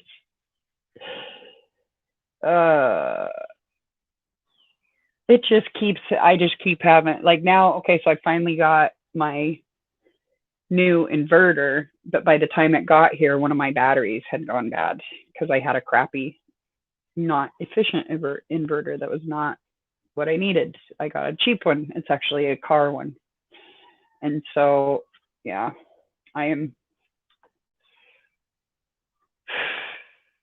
I just want to make like a video and just present it as this wonderful project that came together beautifully, but that's not the life I live up here. That's not what I'm trying to do on this show. I'm trying to be like, this is some real life. This is my real shit that I'm going through. So instead of being the solar how-to video, it's going to be the solar saga at this point. Here's what can go wrong with your solar. And, you know, I had stuff that I couldn't even Google. Like I was making power at night that was ridiculous. Like you're not even supposed to And the only thing I could find was like, well, are you by a street light? Like, nope, that's not it. That's it's pitch black. It's the mountain, But I don't know. Somehow I was producing voltage and watts, So it was bizarre. I couldn't find any answers for it on the internet. So I had to figure it out myself. So I guess I'm going to be the answer to that now, because I did finally figure it out, but only after consulting with friends of mine that are electricians, and we think we have it figured out, but we actually, I don't know, I've never been able to make it happen again. It was the way I had it hooked up, and then I unhooked it and put it back and upgraded my inverter and upgraded my battery bank. And see, the thing is, I knew nothing about solar when I started all of this. I'd helped some people install some systems,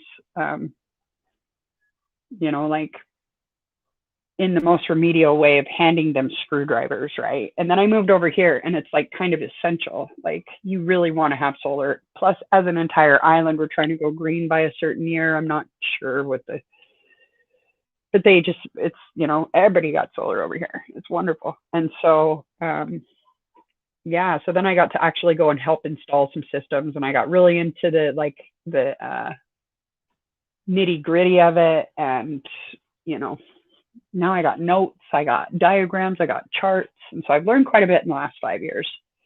Wouldn't you know, when I go to do my system, I'm going to come up with questions that, all of the things I've learned, that are, but it's whatever, it's okay. Onward, upward, right? We're going to get through this crap. So there will be a Solar Saga video. And that's I'm just gonna have to start putting some out, and then what I've got already, because it's still ongoing. Now I need to get a new charge controller, because my charge controller is not keeping up, which is not helping my battery. That is not good, so yeah, but then that's going to be it this time. Then I could just keep adding solar panels and batteries. That should be all of my components that I need to upgrade. But there's this great company, Reliable Solar, and so I'm saving up for their charge controller, and it will be able to handle all different voltages. So I'll be able to grow as big as I want, or I could even go down. I can run 2 systems. I can, so it's a really nice charge controller. It's like $300.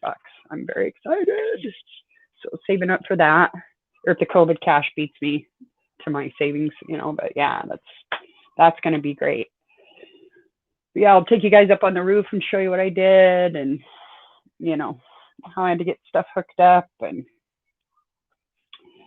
teach you what the difference between parallel and series is, if you're interested in that kind of stuff. And yeah, so we'll do that. And then I'm working on a Chad video that just keeps getting flipping deleted. So I don't know, if he's sending some zombie freaking core portal power at it. Whew, this is going to be my 4th flipping time to try to make this video. It's not, what happens is the first time, I think it's because I moved files around. So it really screwed the whole video up, and it corrupted it. So then I learned that I can't be moving files around on my phone if I'm going to be editing videos on my phone through PowerDirector, because PowerDirector wants all of the files to be on the unit itself, not on the memory card, not on anything external, not in your Google Drive. It really, the cloud, none of that, right? They have their own personal cloud, but you got to pay for that, pay extra. So then the next time I'm going to make it on this tablet, this fancy tablet. And I had to port all of the pictures over there, because they've got to be on the device, right? And I go through all of that, and then that file got corrupted. So then I was oh, maybe it's the pictures that I'm using. Maybe I'm using some kind of weird picture, and it's corrupting my file. So I did all video that I have personally shot, and then did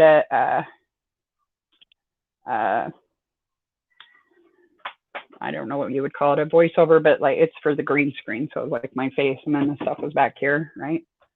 Did that, matched it up to all the stuff, edited the crap out of that. And then that file just says it won't open. It shows it. I can go there, but as soon as you click play, it won't play. I'm really frustrated with it. So, but I didn't throw things and I didn't break things. I'm still being a grown up about it today. I think I am. I'm growing up. I am. And so I will work on it again. I will do it again because there's this whole little, you'll see when it's done that there's a whole project I did out here around that video. Like, I don't know. It's, yeah, you'll see. But I am a bit of a perfectionist. You'd never know that to look at my messy ass. Well, anyway. So, but I want to put out good content, not just, throwing stuff out. So when I'm doing these videos, man, I really put a lot of effort into them, try to make them good so you'll want to watch them. So it'd be something that I would want to watch, I would be entertained by. So.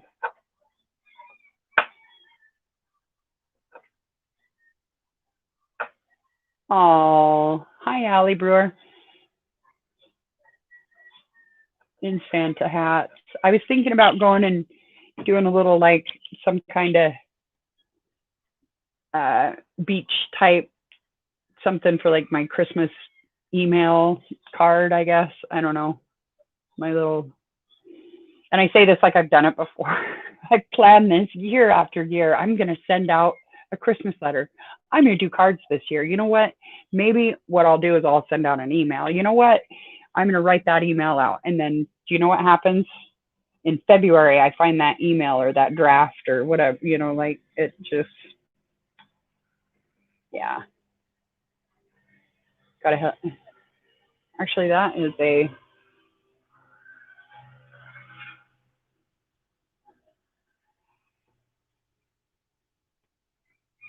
was like one of those crop duster planes,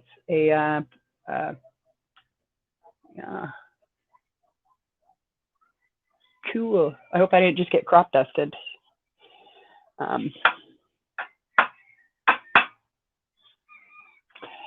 Yeah. I forgot what I was saying again. That's all right. So, what's up, girl?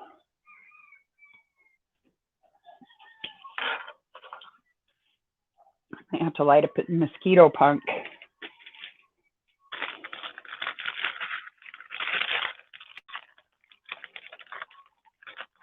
They are eating me alive lately because I'm so sweet.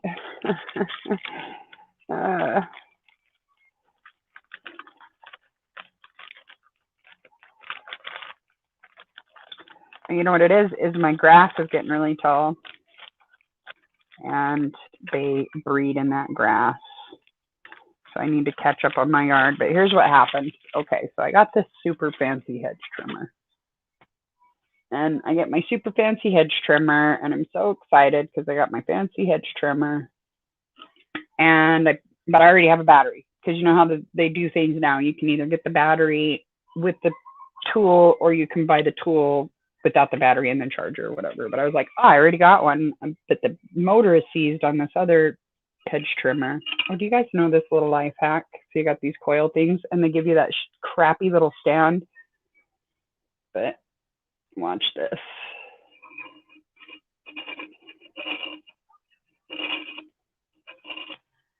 Gently, because they're fragile. They are as fragile as Chad's ego. So you gotta really just gently. Now see, it sits up off the can, and the whole entire thing will burn. And at the point where it falls off, it'll just fall in the hole of the can. This is like a little invention born of necessity. Maybe other people know this, but I was like, I've discovered a life hack. I have my very own. Listables will probably be calling me any moment, I'm sure. Bored Panda will be up here. Oh, look at this great life hack. I don't know about all of that, but we have achieved mosquito punk either way. Yes. Yeah. Now, Zab was saying I should do a video, like a tour of my farm. but not while I'm live because it's just not as, like, the quality isn't as good. I think I stream at like 720, but I can film in 4K for crying out loud. You know, I just don't usually post in 4K because it takes so long. I'm doing everything from data. But I'm going to try that little farm tour. I should do some kind of like, oh, you bought cards last year. Yes. When I moved over here, I had like an entire, you know, the paper boxes, the Xerox paper boxes. When you work in an office, everybody fights over the box. I get the box. My name's on that box. I had like 4 of those full of cards. Like, because I was putting everything together to sell, and like when you live someplace for a long time, or everything kind of gets spread out. You got some Christmas cards in the craft room. Maybe you got some downstairs with the Christmas decorations. Maybe there's some Christmas cards in with the stationery. You know, I mean, maybe there's some in the crazy drawer in the kitchen. You never know, right? And so some of the stuff, when I got it all stacked together, was just like, wow, cannot believe I have this much of this thing that I didn't even know I had one of. But I want to definitely do something this year. I think that this year it's important for whatever excuse you have to reach out and just show some love to, because, you know, I mean, like, God, it's just been a hard year. It's been a hard year. And already you don't know what people are going through. Already there's always like some iceberg under the water that, you know, folks be keeping to themselves. But now in this day and age, in this time that we're living in this surreal, like, bingo card of a year, definitely going to try to reach out to my people this year. Not just because of, you know, all of that, but because it has just, it's been a really crappy lesson this year, but it is like a lesson that teaches all to be more precious to each other. I think, you know, like, life is precious. People are precious. It's, no matter where you land on any of it, everybody got cut off from each other this year. You know, it showed us what, you know, like, you never know what you have until you can't have it anymore. You know, I am in Hawaii, snafu. I'm on Oahu. I do leave a little bit of, I drink this Thai tea. It's delicious. It's really sugary, and they love it. They love it. So that's why I use these in particular for that. And the flies will just, ooh, they're all about it. You know what else they're attracted to that I was not expecting is I have a little nebulizer, and they are attracted to that liquid that goes in it. And so I had to like keep that in a Ziploc bag. But if I put my little, my empty little tubules, there's usually one sitting right here. There's one in this can. Oh, I don't want to shake it. There's ashes all over it from that thing. But anyways, they're attracted to that. So it must be like the salt or something. I don't know. But yeah, asthma medicine. They're ants. And so it's getting the Green with Envy. You live in Canada. After this crap is over, let's have a big convention up here in my farm. We'll just have a big weird mom family reunion. And by reunion, I mean we'll meet each other for the first time. Whatever. Yeah, I have an acre here, and it's just beautiful. And so I've basically been camping for about the last 5 years. Like, I live a completely different way than I did in Idaho. Not a drop of insulation in this house, you know. It's just a shed with a bed inside, actually, but it's an upgrade from what I had. I was living in a tent when I first got here. It was a really nice tent. When I say tent, people think like a little pup tent, but I had this elaborate extra, you know, 10-person, or maybe it was even 15-person. I don't know. You could fit 2 queen beds in there and still have a lot of room to walk around. But I had like, and then it had like a covered porch screened in and a back door, and it looked like a little house. It was really cute. So when I say tent, it was a really nice tent. And then the next lot I went on, there was a bus. And so I was super excited about that. I was like, I'm going to convert this into the best tiny house ever. But the landlord owned the bus, so I couldn't really do a lot to it. He let me like take the seats out, but he had plans for it. So he didn't want me to really do anything permanent to it. And then he wound up selling that lot. And so we pulled the bus up to the next lot. And so then I had the bus again, but I still really couldn't do anything to it. And then he sold that lot and I moved into town for a while. And I wound up getting this lot. Guess what's parked out there? My bus, not just any bus, but my actual bus got moved to this lot. Just that's the way it worked out. And now it's mine. It's my bus now. So I can redo it. So that'll be my spare bedroom. Yeah. Takes a lot of freaking money to make a tiny house though. But I wound up like graffitiing the one side of the bus, like having it graffitied by some really good street artist dudes. And so the one side is painted and the other side is not. So I'm going to paint the other side and just turn it into a little cute little sort of a extra room for when my children, because my kids have come over here. I've had a couple of my kids come over and live for months at a time, but they get to missing their friends and the rest of our family. So, but it sure would be nice to have just like a little, I am not going to ever have a mother-in-law up in here, but you're getting the picture, right? The little mother-in-law apartment type thing. But for me, it'll be my children's, my kids. Oh, sweet. Snafu, get over here then. All right, let's get some stuff done. Yeah, build some stuff. Yeah.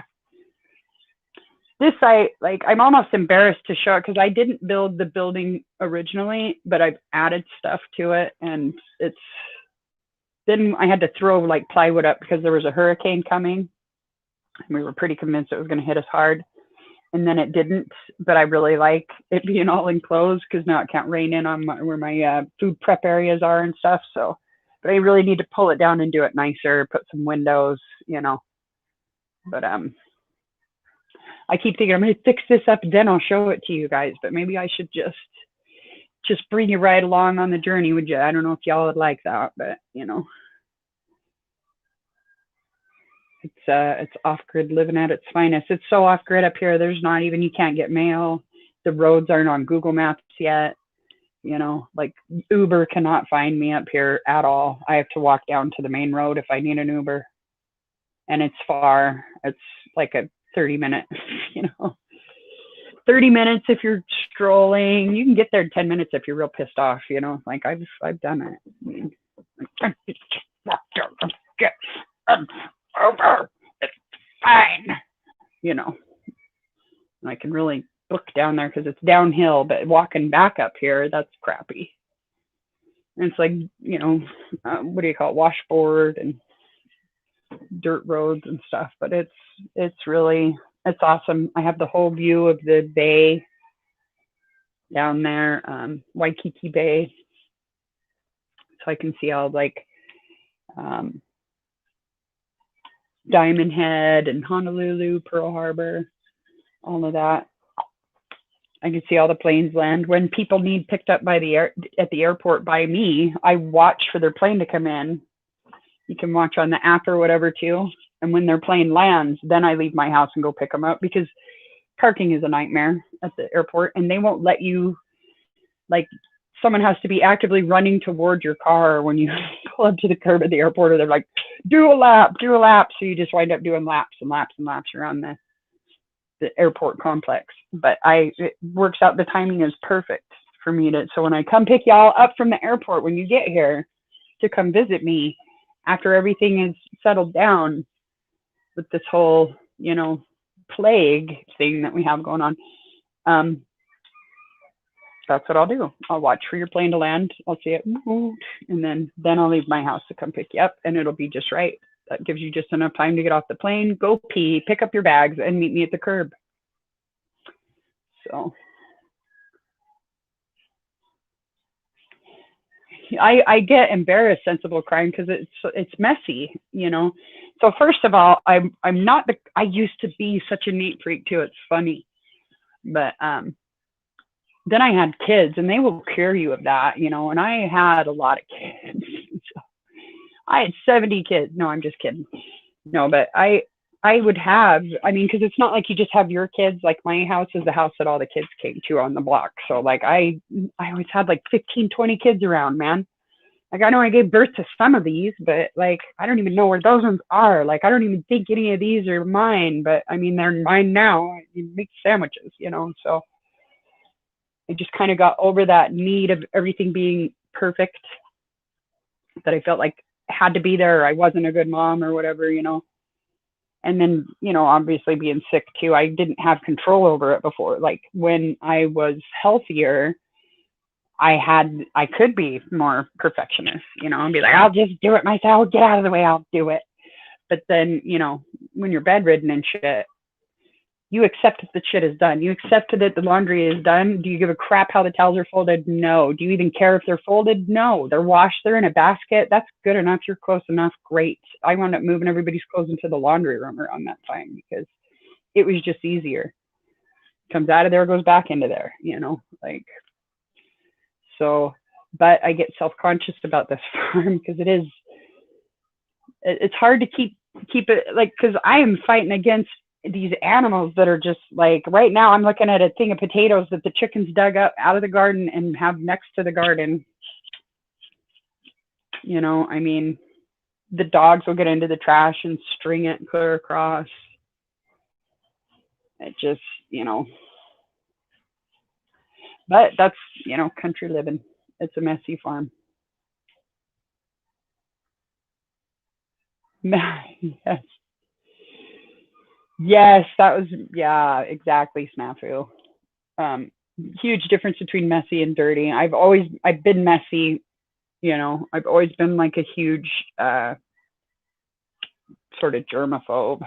Not even sort of germaphobe. I'm straight up a germaphobe. I was a germaphobe before that shit was cool. So I was like already pre-trained when this pandemic hit. Pre-trained not to touch my face.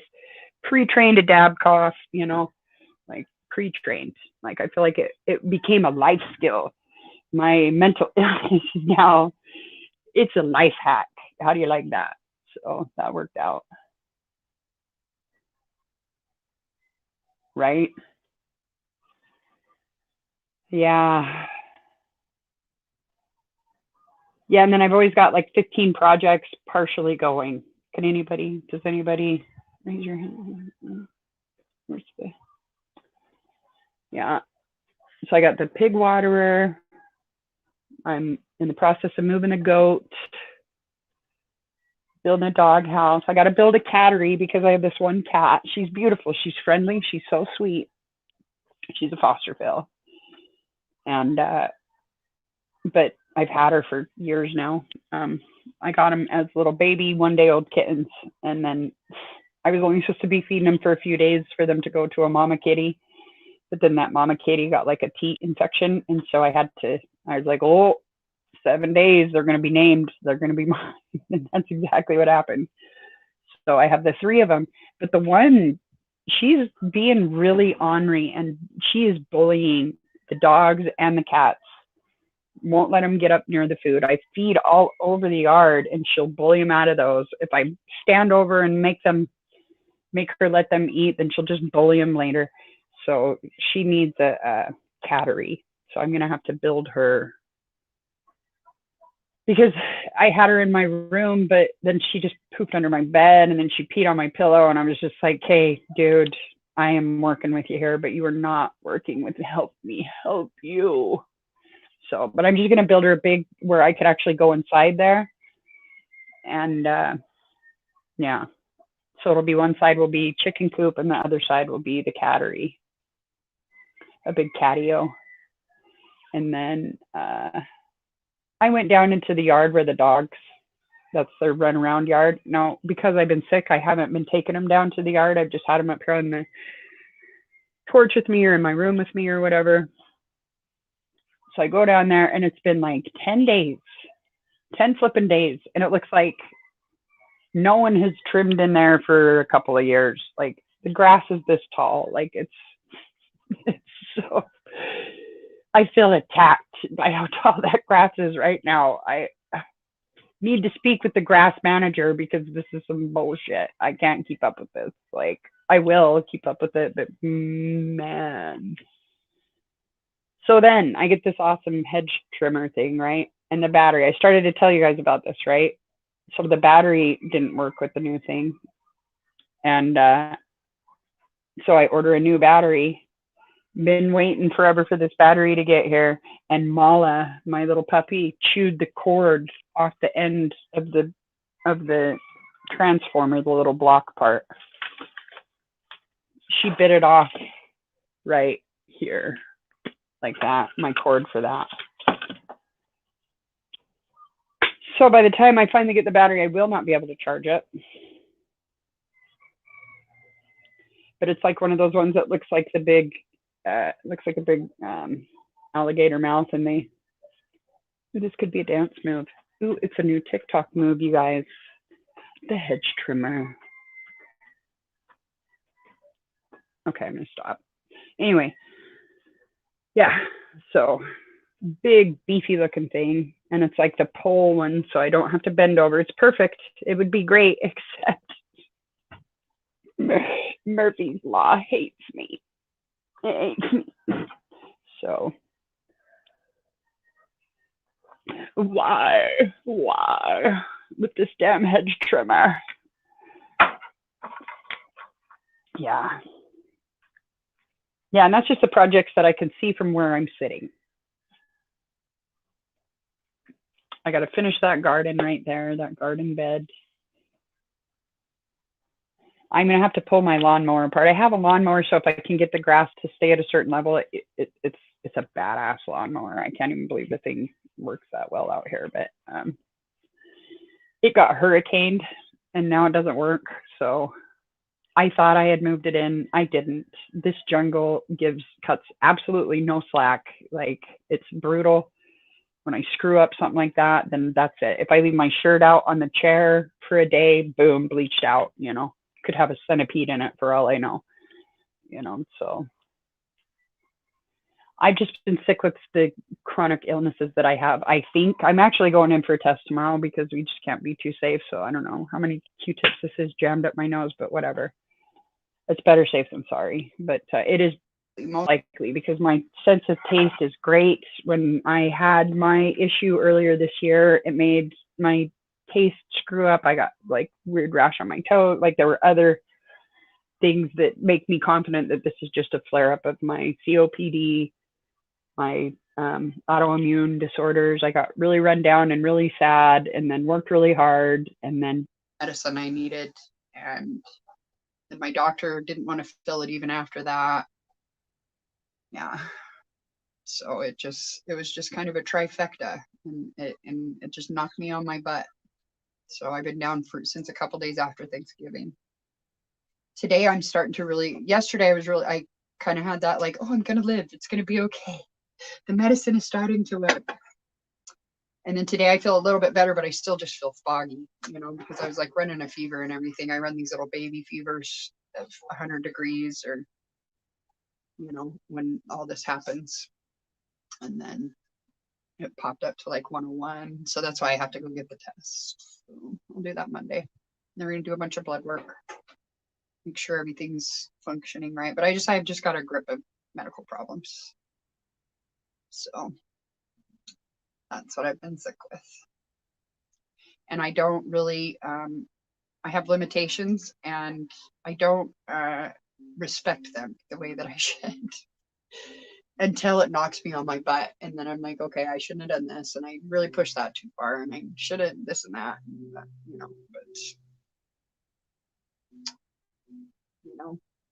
this is the way it is. Yeah. Yeah. I don't like my limitations. I want to just tough girl right through that, like I will cowgirl up. I'll just suck it up. But you can't, suck up pain in the asthma. And I'm really sick and freaking tired of this pain in the asthma.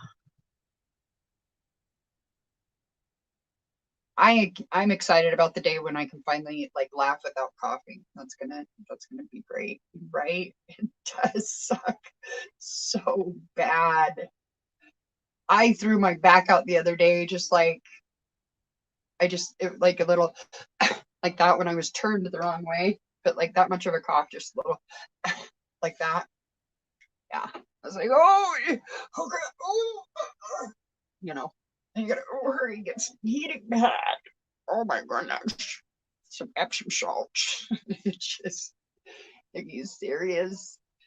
I was talking to my BFF. We were talking. I was like, oh my gosh, thin skin. That's what's gonna happen next because we already had fragile veins.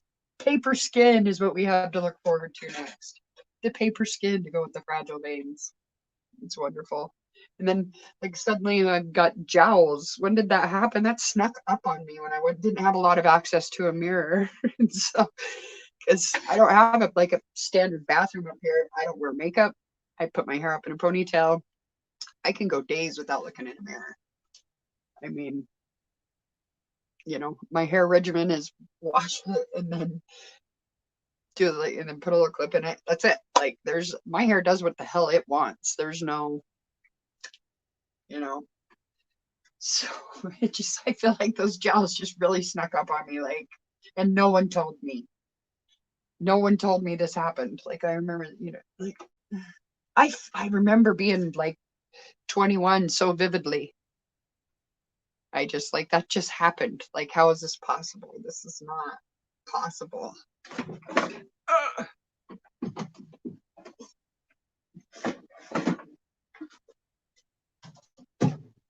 And then they start doing this crap of like 80s, classic 80s vintage. And you're like, what? Vintage? What do you mean vintage? Like vintage, define vintage. What do you mean vintage? Like, are we really to the vintage yet? We're not to vintage. Nothing. I do not smoke cigarettes very often, sometimes. But I believe in the healing powers of cannabis. So I try to get it in edible form, but it takes a lot more to make it that way, to make like the Rick Simpson oil and that kind of stuff. And I can't afford it. So, yeah. So my lungs do get attacked with some.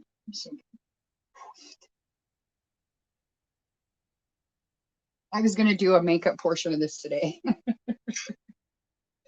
Do you guys want to see my makeup video?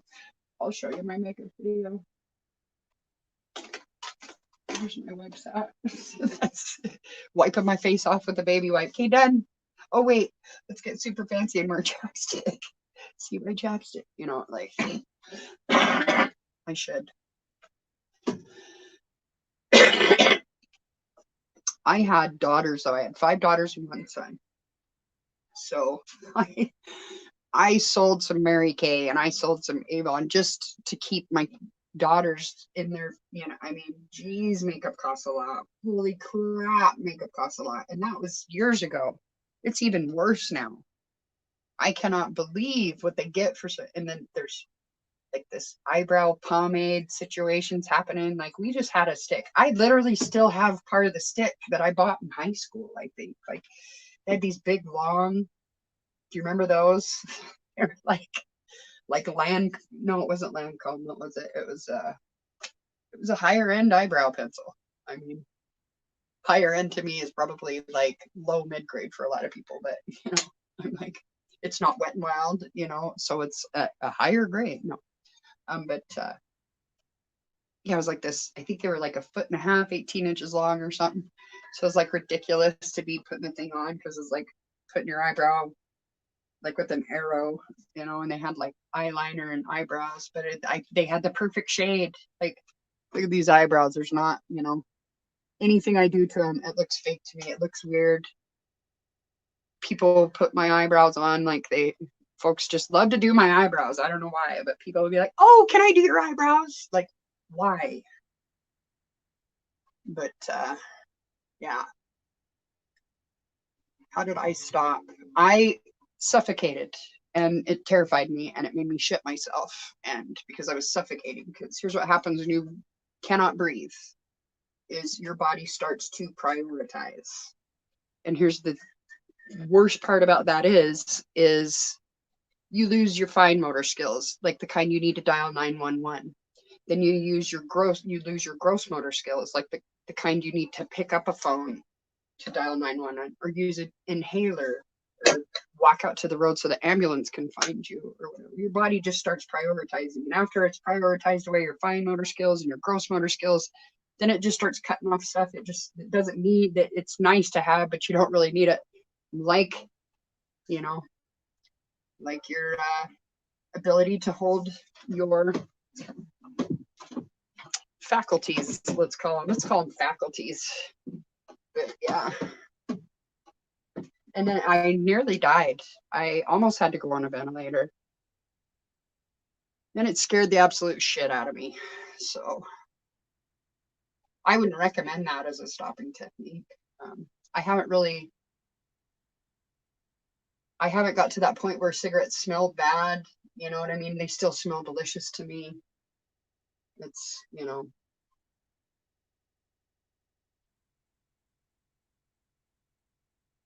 Yeah.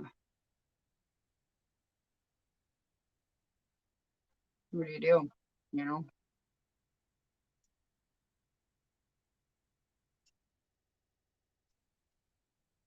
I don't support the whole like switching over to vaping thing though, because you're still attacking your lungs. What are you quitting smoking for? Because, you know, and then it's actually, I think, a lot more expensive, the vaping.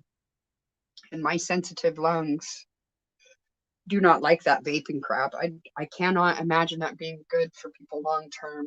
You know, inhaling sugar vapor into your lungs cannot be good for your lungs. But that's just my opinion, of course, you know, but yeah, I know a lot of people that have switched over to the vaping. The times that I have quit for long periods of time, I've started again in stressful situations. But the things that worked for me were having things to, because, you know, I pick my fingers apart like crazy now because it's that whole, so I bite my cuticles. But having candy, toothpicks, straws, coffee straws, something that to be doing with your mouth and your hands. And then, yeah, I've used the patch before, but those don't really work for me because I didn't ever smoke a lot. And so even the lowest dose of the patch makes me sick to my stomach. But I did do the gum for a while. The gum will close up your throat. You have to chew that a certain way. It's this chew park thing. And if I got a piece of gum in my mouth, I chew it. And so I had to like chew, take it out of my mouth and put dentine in, you know. So that's how the gum was helpful. I've quit a bunch of times, sometimes for quite a while. I quit for 2 years one time. But yeah, it's tough, man. I'll tell you what, it was easier to get off of all the opiates and all of that crap. It was easier to quit drinking. Back in the 90s, I had a little bit of a, let's call it a Pepsi problem. Oh, someone's calling. I don't know how that's possible when I have do not disturb on. Okay.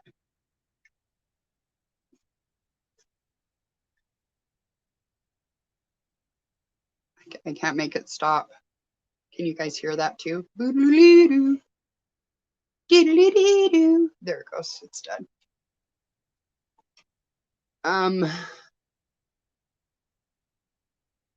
Oh, I know what that phone call is. Okay, I have to go. I have to meet somebody up at the road. Somebody's bringing me stuff. That's my mail. Actually, to like get mail at my friend's house. Because like I said, we don't even have mail service up here. Okay, so. Oh, I enjoyed chatting with you too. Let's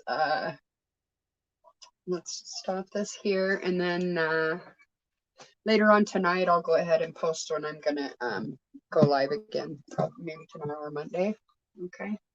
All right. Thank you. Aloha and have a great day.